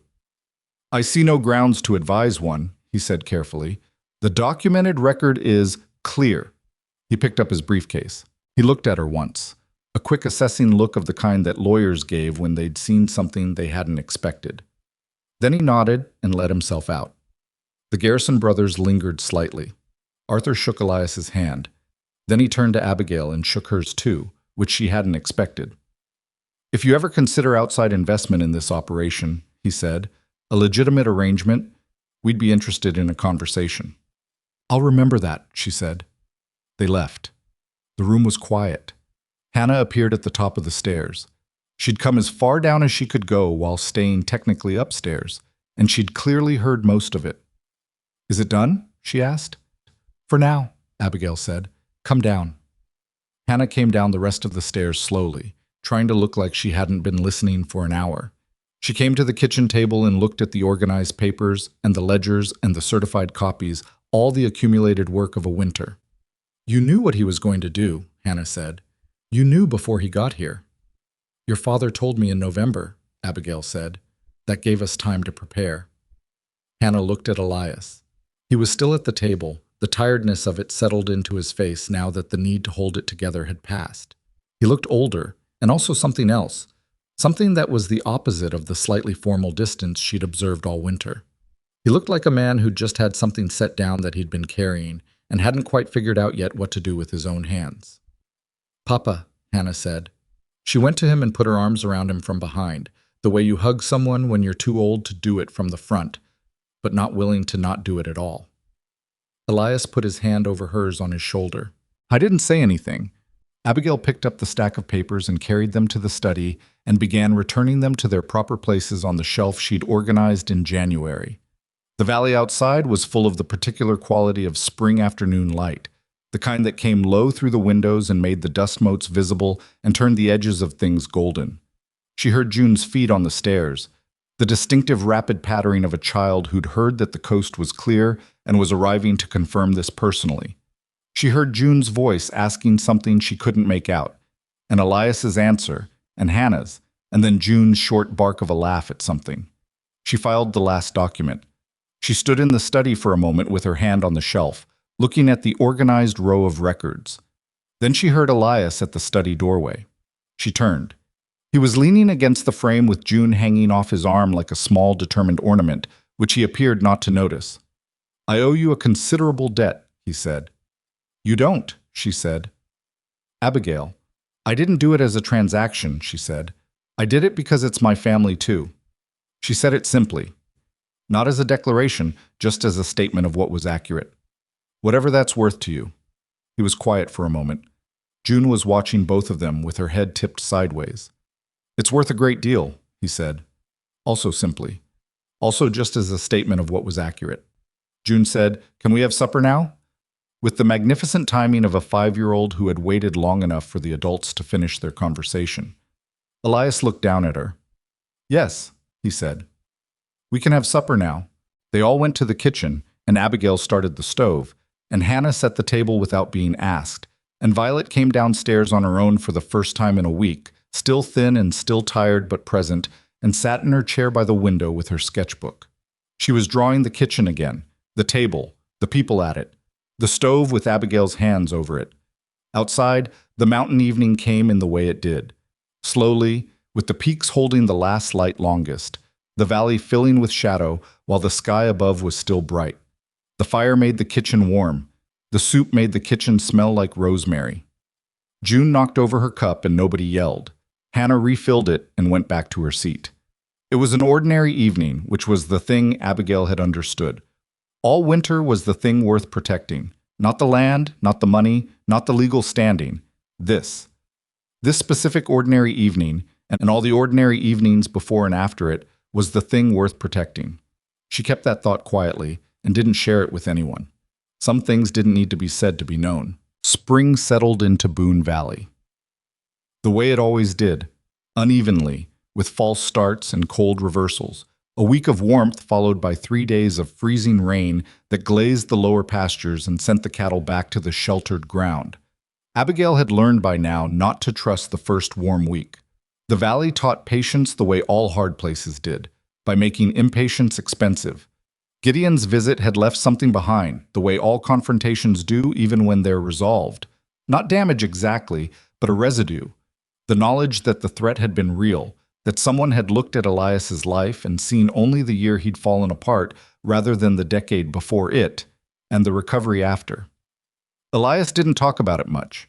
He was not a man who processed things out loud, but she noticed he'd started spending more time in the evening with the girls. Not the careful, formal attention she'd observed in the early months, but something easier, something that didn't look like effort. He'd started reading to June at bedtime.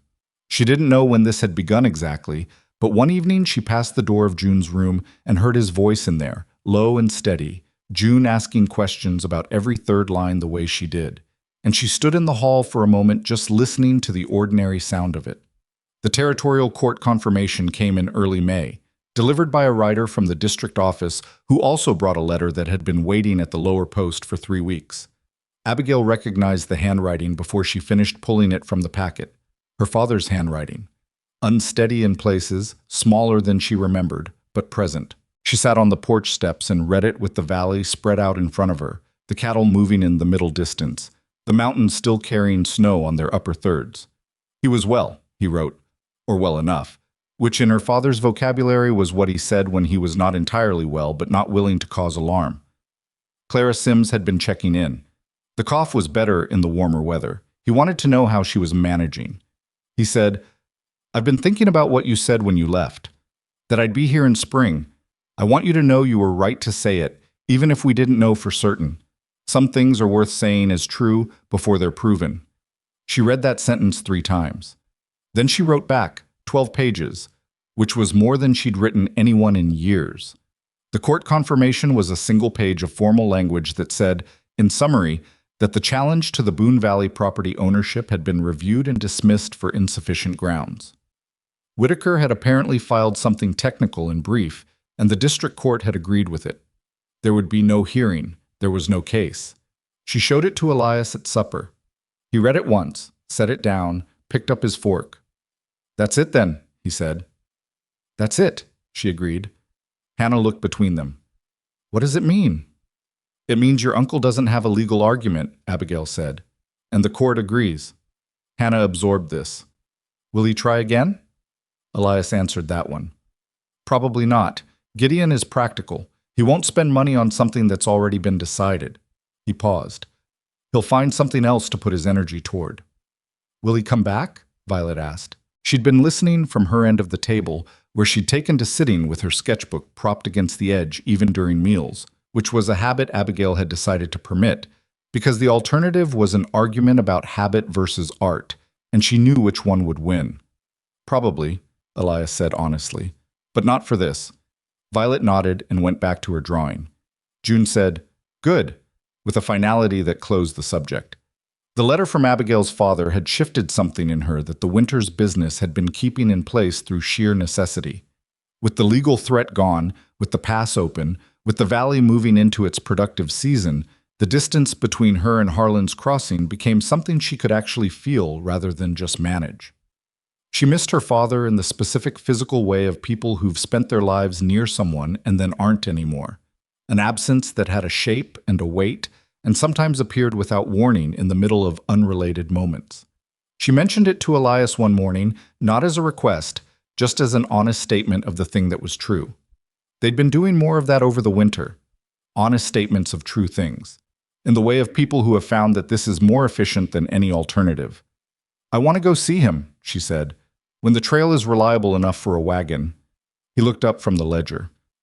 "When would you want to go?" "End of May, maybe.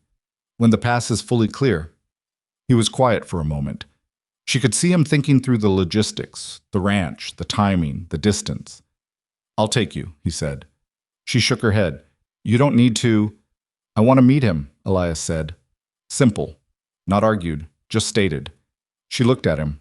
He looked back at her with that directness he'd been letting out more since Gideon's visit, the particular quality of a man who had been reminded that the things worth having required you to show up for them. "All right," she said. They talked about bringing the girls. Hannah said yes immediately, which surprised no one. Hannah's yeses had become less rare over the last months, but were still notable when they appeared. Violet took 2 days to decide and then said she wanted to come if they could stop somewhere interesting on the way down. June said she would only go if she could ride on the horse instead of in the wagon, which was negotiated into a compromise where she could ride on the horse for the flat sections. They left the last week of May. Pete managed the ranch in their absence, which he did with the unruffled competence of a man who'd been managing it in one capacity or another for 20 years and didn't need supervision to do it right. The descent from the valley felt different going this direction.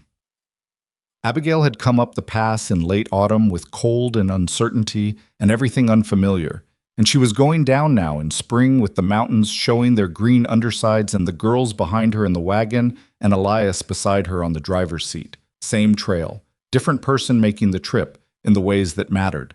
Violet found her interesting rock at a bend in the lower trail, a piece of quartz threaded through with something dark and glittering, which she held up to the light and declared she was keeping. June successfully rode the horse for 2 flat miles and considered this a major personal achievement. Hannah read for most of the descent and only looked up when the trail narrowed enough to make the view genuinely alarming, at which point she put the book down and watched the edge with the same white-knuckled focus as the first time and did not comment on it. They arrived in Harlan's Crossing on a Thursday afternoon, and the quality of attention the town gave to the arrival of their wagon reminded Abigail precisely of why she hadn't been sorry to leave. She could feel the watching, the calculation of who was in the wagon, the counting of the girls, the comparing of what was visible now against whatever narrative had been constructed in her absence. She didn't give them much to read. She sat straight, looked ahead, and directed Elias to her father's house. Hector Turner was on the front porch when they arrived, which told her he'd heard they were coming before they got there. Information traveled fast in Harlan's Crossing, always had. He was thinner than she'd prepared herself for, and the gray in his face was more settled than it had been in autumn, but he was upright and his eyes were clear and he was on the porch with his boots on and his hair combed, which was his version of a ceremony. She got down from the wagon and went to him and hugged him with the particular care you give to people whose bodies have become more fragile than you remembered, and he hugged her back with more strength than she'd expected, which made her laugh a little against his shoulder. "You look like you've been working," he said when she pulled back. "I have been working," she said. He looked past her at the wagon, at Elias, who'd climbed down and stood at a respectful distance with his hat in his hands. And she recognized the gesture, the same hat in both hands posture from that first conversation in this house. And something about that made her chest do something she didn't examine too closely. "Mr. Turner," Elias said. I'm sorry it took this long to come in person. Her father looked at him for a moment with the clear-eyed assessment of an old man who'd been measuring people for a long time. Then he said, "Come inside, all of you. I've got something on the stove that'll feed more than just me." The something on the stove turned out to be a pot of beans that Clara Sims had apparently brought over that morning, which meant Clara had known they were coming and had positioned herself to be useful, which was Clara's more effective mode of operating. She appeared at the front gate within 20 minutes of their arrival, with a pie, and the expression of someone who had not been waiting and watching from down the street. "Abigail," she said. Then she looked at the three girls on the porch. "Are these—" "Hannah, Violet, and June," Abigail said. "Girls, this is Mrs. Sims. She's been keeping an eye on my father." June looked at Clara with frank assessment. "Do you bring pie a lot?" she asked. "June," Hannah said. "It's a reasonable question," Clara said, and she smiled, a genuine one, not the information-gathering kind, and handed June the pie to carry inside, which June accepted with the gravity of someone entrusted with something important. Her father and Elias sat on the porch together for an hour that afternoon while Abigail was inside helping with supper, and she could hear their voices through the window. Low, intermittent, the cadence of men finding out if they can talk to each other. She didn't listen to the content. It wasn't hers to listen to. But the fact that it continued for an hour, that neither of them came inside early, that at one point there was a laugh from her father, that was enough. At supper, her father sat at the head of his own table and watched the five of them fill up his kitchen and said almost nothing for the first 20 minutes, just watched. Then he looked at Violet's sketchbook, which Violet had brought to the table out of habit, and then looked guilty about, and said, "What are you drawing?" Violet showed him. It was his kitchen, rough, quick, the proportions not quite right, but the feeling of it captured, the window and the lamp and the people around the table. He looked at it for a long time. "That's good," he said. Not elaborated, just confirmed. Violet, Abigail noted, sat up slightly straighter.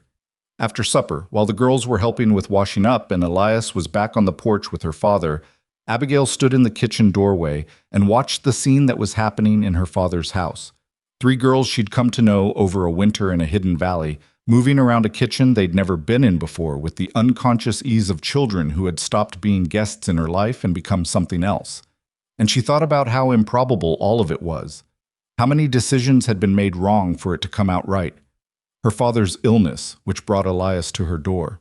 Elias's grief, which made him desperate enough to ask a stranger to help him raise his children. Her own refusal of Raymond Holt, which had been pure instinct more than calculation. All of it threaded together in a way that looked from the outside like it had been planned, and from the inside felt like it had been stumbled into, one honest decision at a time. That was how most things actually worked, she thought. Not grand plans, just the accumulation of small, honest choices, each one building on the one before. They stayed 3 days in Harlan's Crossing. On the second day, Abigail encountered Raymond Holt on the main street. It was unavoidable. The town was small, and he was standing outside the land office when she came around the corner, and he saw her at the same moment she saw him. He looked at her. She looked at him. He took in the space of a few seconds, the fact that she was visibly well, visibly not ruined, visibly not what he'd predicted she'd become when she walked out of her father's house with that satchel of his money on the table behind her. He nodded, a single, controlled nod. She returned it and walked on. There was nothing else required. She had no anger toward him. That had been the quiet discovery of the winter. She'd expected, when she thought about him at all, to feel something edged about Raymond Holt, some residue of the contempt he'd shown by trying to purchase her decision. But what she actually felt was something closer to indifference with a thin thread of pity in it, and indifference with pity was not something worth spending energy on. She'd been offered a transaction, and she'd chosen something else. That was the whole of it. The third morning, she sat alone with her father on his porch before anyone else was up. He had his coffee, and she had hers, and the town was quiet, in that particular early morning way that she'd grown up with, and found herself unexpectedly glad to be inside one more time. "Tell me the truth," he said, "not the version that doesn't worry me." She thought about how to answer that. She thought about the winter, the cold, the nights with the ledgers, the fever that had nearly taken Violet. The morning Hannah had said thank you, in a voice she'd clearly had to assemble from parts. "It's hard work," she said, The valley is harder than anywhere I've lived. The winters are serious. The girls were not easy to begin with, and they're still not entirely easy. She held her coffee cup. The man I married is reserved in ways that are sometimes frustrating and honest in ways that make up for it. Her father waited. And it's mine, she said. Whatever it is, it's mine. I'm not a guest in it. I'm not waiting to see if it's going to work out. She looked at him. I know it's working out because I'm making it work out. That's different from anything I had before. Her father nodded slowly. He looked at the quiet street, the morning light on the buildings. Your mother would have understood that, he said. She felt the same about this house. About me. He paused. I was not an easy man to marry either. She looked at him sideways. He caught her look and made a sound that was almost a laugh. She made it work, he said. Every year, because she decided she would. I know, Abigail said. I was watching. He put his hand over hers on the porch rail, the same way she'd held his hand in the dark before she left, and they sat like that until the house woke up around them. The ride back up the mountain was quiet in a different way than the ride down had been, fuller.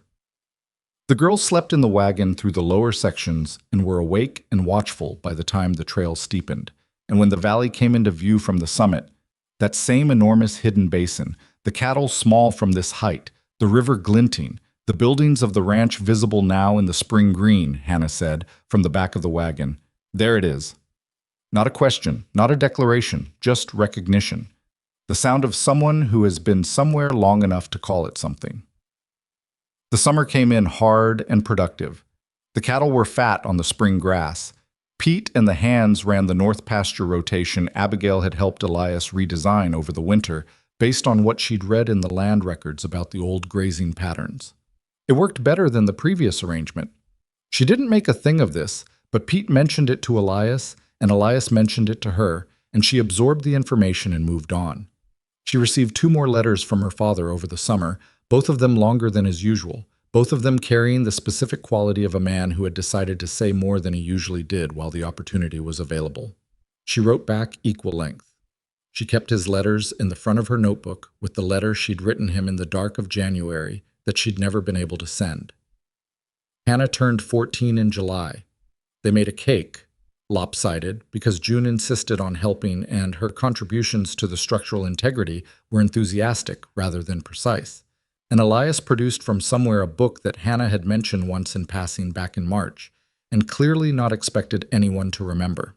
Hannah held the book and looked at her father and then at Abigail with an expression that she tried to keep neutral and couldn't quite manage. You remembered, she said. Abigail remembered, Elias said. I wrote it down when she told me. Hannah looked at Abigail. Abigail was cutting the cake and paying close attention to the cutting. Thank you, Hannah said. You're welcome, Abigail said. Eat your cake before June gets to the edges. June had already gotten to one edge. The evening continued. There was an afternoon in late August when Abigail was in the east pasture checking the fence posts she'd identified the previous winter, the ones she'd told Elias would need replacing, and she'd been right. 3 of them were gone soft at the base. She was writing notes in her book when she heard Elias ride up behind her.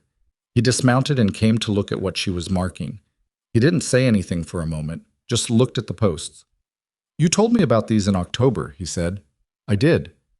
11 months ago. Time moves, she said. He looked at her profile for a moment in the way he'd developed over the year, a considered, unhurried attention that she'd gotten used to and found she didn't mind. I have something for you, he said. He reached into his coat pocket. He produced a ring, small, plain gold, worn smooth at the edges with age. He held it in his palm. She looked at it. That's not the ring I married you with. No, that was my grandmother's spare, the one she kept for guests. He paused. This was my mother's. She gave it to me before she died. She said to give it to the person who kept things. He looked at his hand, at the ring sitting there. She meant the family, the details, the things people don't notice until they're gone. Abigail looked at the ring. She thought about 10 months of ledgers and fever nights and files and fence posts. She thought about Violet's sketchbook and June's hand in hers on the mountain trail and Hannah's thank you assembled from parts. She thought about her father's hand over hers on the porch rail. Elias, she said, I know it's not, We're already married. I know the ceremony happened. I just... He stopped. He was not a man who had many incomplete sentences, and she watched him deal with this one with the specific discomfort of someone trying to say something true that doesn't have a clean shape. I want you to have it because I chose to give it to you. Not as part of an arrangement, because I chose it. She took it from his palm. It fit, almost exactly. Not perfectly. Nothing ever fit perfectly. But close enough. Thank you, she said. He nodded. He looked at the fence posts. 3 of them? 4, probably. That one's borderline. She showed him the one she meant. But we can get 3 for certain this season and watch the 4th through winter. Pete can start next week, he said. Tell him to check the southwest corner too while he's in this section. I noticed the ground is wet there in ways it wasn't last fall. He looked at her sideways. When were you in the southwest corner? Last Thursday. I rode out while you were with the cattle buyers. He absorbed this without comment, which she understood meant he wasn't going to argue about the fact that she'd ridden fence lines on her own without mentioning it. He'd given up arguing about those particular things sometime around February. They rode back to the ranch together in the late afternoon light, the mountains casting long shadows across the valley floor. She could see the ranch house from here, saw smoke from the kitchen chimney, which meant Hannah had started supper, a thing she now did regularly and without announcement. A figure at the east fence line that was probably Pete. A smaller figure in the yard that was probably June. There's something I want to say, Elias said, while they were still far enough from the house that no one could hear. She waited. Last year, when I came to your father's house, he looked at the trail ahead. I told you I wasn't offering you a good deal, that it was 3 daughters and hard work and I couldn't promise much. You did, she said. I was wrong about part of that. He paused. Not about the hard work, but I was wrong that it wasn't a good deal. He looked at her. It turned out to be a very good deal. I just didn't know it at the time. She considered this. For both of us, she said. For both of us, he agreed. They rode the rest of the way without speaking, which was something they'd always been comfortable with and were now comfortable with in a different way. The silence of people who have said enough for the moment and know there'll be more to say later and aren't in a hurry about it. June spotted them from the yard and came running in that full commitment way she had, arms out, completely unbothered by what happened when you ran at full speed toward horses. Elias pulled up so she wouldn't run into the hooves, and June pivoted without breaking stride and grabbed at his stirrup. Hannah made something for supper that smells wrong, June announced. It doesn't smell wrong, Hannah called from the porch, without looking up from what she was doing. You just don't like onions. I like onions fine, June said. This is different onions. Abigail dismounted and handed her horse to the hand who came to take it. She went up the porch steps past Hannah, who was shelling something into a bowl and didn't look up, and paused at the door. What are you making? She asked. The thing you showed me in February, Hannah said, with the onions and the broth base. You need to let the onions cook down longer than you think, otherwise they're sharp. Yes, I know. I've read the notes I took. Hannah finally looked up. She looked at Abigail's hand, saw the ring, looked back up. She didn't say anything about it, just held Abigail's gaze for a moment with something in her face that was not 13-year-old wariness and was not 14-year-old ceremony, but was just a person looking at another person and knowing what they were seeing. The onions need about 10 more minutes, she said, and went back to shelling. Abigail went inside. Violet was at the kitchen table with, predictably, her sketchbook. She was drawing something new. Not the kitchen this time, not the valley from outside. She was drawing the table from the inside, the view of it from her usual chair, the bowl of something in the center, the chairs in their usual places, each one with its particular person suggested by the angle and the height. Abigail looked over her shoulder for a moment. That one's too tall, she said, meaning the chair that represented herself. It's the right height, Violet said. You just don't see yourself from the outside. Abigail looked at the drawing again. She thought Violet was probably correct. She started on the part of supper that Hannah hadn't gotten to, and the kitchen filled with the sounds and smells of a household working, and Elias came in and sat at the table and said something to Violet about her drawing, and June arrived at some point and took her usual chair and began an elaborate narrative about something that had happened with the chickens that morning that no one had asked to hear and everyone listened to anyway. This was what Abigail had not been able to see from the outside, when she was standing in her father's kitchen with Clara Sims and a cup of coffee and the map of the decision in front of her. She'd seen 3 daughters and a struggling ranch and a man with grief in the set of his shoulders. She'd known those things were real. She'd also known, in some way she couldn't have articulated then, that the thing you couldn't see from outside a life was the interior of it. The particular texture of ordinary evenings, the way people who have been through hard things together develop a private language of small gestures, the way love, which is not a single event but a long accumulating practice, builds itself from the materials of daily life rather than dramatic ones. She had chosen this without knowing what it would be, because the alternative was choosing safety over honesty, and she'd watched enough lives to know that safety purchased at the cost of honesty had a way of becoming neither. She thought about that sometimes and didn't think it was a particularly grand observation.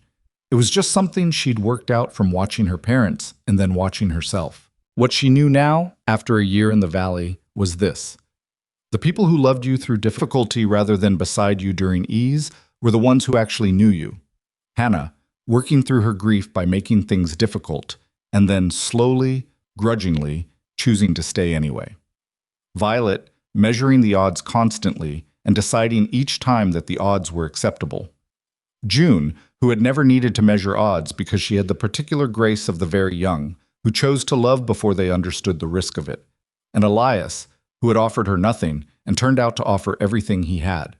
The territorial court's final dismissal came in a letter in September. Gideon had made one last formal inquiry, a letter to the district recorder questioning the validity of the original deed on a technical point, and the recorder had reviewed it and dismissed it in 2 sentences, which Abigail read and handed to Elias, and he folded and put in the study with the other records. "Done," he said. "Done," she agreed. It was done not in the dramatic way that resolutions come in stories that have been tidied up. No confrontation on a courthouse step, no dramatic reversal, no moment of public vindication. It was done in the way that most things were actually done, in paperwork, in a letter, in 2 words exchanged over the kitchen table before supper. That was fine. That was exactly fine, because the point had never been Gideon. The point had been the valley and the family in it, and the accumulation of days that made a life instead of just a circumstance. That was the thing Gideon hadn't understood and couldn't have understood from the outside, that you couldn't take from someone what they'd built into themselves through a year of showing up. On a clear evening in October, almost exactly a year after she'd ridden out of Harlan's Crossing and left her father asleep in the gray morning, Abigail stood at the valley's edge where the land dropped away toward the trail, and the mountains rose on all sides. The last of the autumn light was doing what it did up here, going longer and more golden than anywhere she'd ever been, the high altitude catching colors that lower ground never saw. She could hear the girls behind her, somewhere near the east fence. June's voice, carrying in the clear air, Violet's lower response, Hannah saying something in the tone she used when she was pretending not to be amused and couldn't quite manage it. Elias came to stand beside her. He'd been with Pete reviewing the winter preparation count, and he still had the ledger in his hand, which he apparently hadn't noticed. "Good count," he said. "Good," she said. They stood there for a while. The valley did what it did in the evening light, opened up and settled at the same time, the mountains pressing in and the sky going enormous above them. The whole thing larger and smaller than anywhere else she'd known. The specific scale of a hidden place that had decided to show itself to you. She thought about a woman who had stood in a parlor with money on the table and made a choice that nobody around her understood. She thought about how the things that looked like sacrifice from the outside sometimes looked, from the inside, like simply choosing the truer thing. She had not been heroic about it. She had been practical. She had looked at what was real, her father's respect for the man, the genuine decency in Elias's ask, the need in 3 girls who had lost something unreplaceable, and she had chosen to walk toward it rather than away from it. That was not a grand gesture, it was just a decision. Made once, and then remade every morning after that, the way decisions that matter always are. She was not a different person than she'd been a year ago. She was the same person, more fully inhabited. There was a distinction there, and it mattered to her, though she would have struggled to explain it to anyone who asked. The girls came back from the east fence in a loose group, June running, Violet at a walk with her sketchbook under her arm, Hannah slightly behind them both with the book she'd been carrying everywhere since her birthday. They passed Abigail and Elias without stopping. June called out something about supper. Hannah raised the book briefly in a gesture that managed to be both acknowledgement and dismissal. Violet paused for 1 second beside Abigail and showed her the page she'd been drawing. It was the valley. From this exact spot, the light going gold, the mountains catching the last of it, two figures at the edge of the land where it dropped away. "That's us," June said, already halfway to the house. "Obviously," Violet said, and kept walking. Abigail looked at the drawing for another moment. Then she handed the sketchbook back, and Violet tucked it under her arm and went to catch up with her sisters. The house, through the kitchen window, was already lit. Someone had started the fire. Hannah, probably. The smoke was going. The valley held the last of the day around it like something kept. "Coming?" Elias said. "Yes," she said. She turned from the edge of the valley and walked back toward the house. And that was the end of it. Not with ceremony, not with anything said that needed to be recorded, just the ordinary fact of a person turning toward home because home was where they were going, and they knew it, and that knowing was the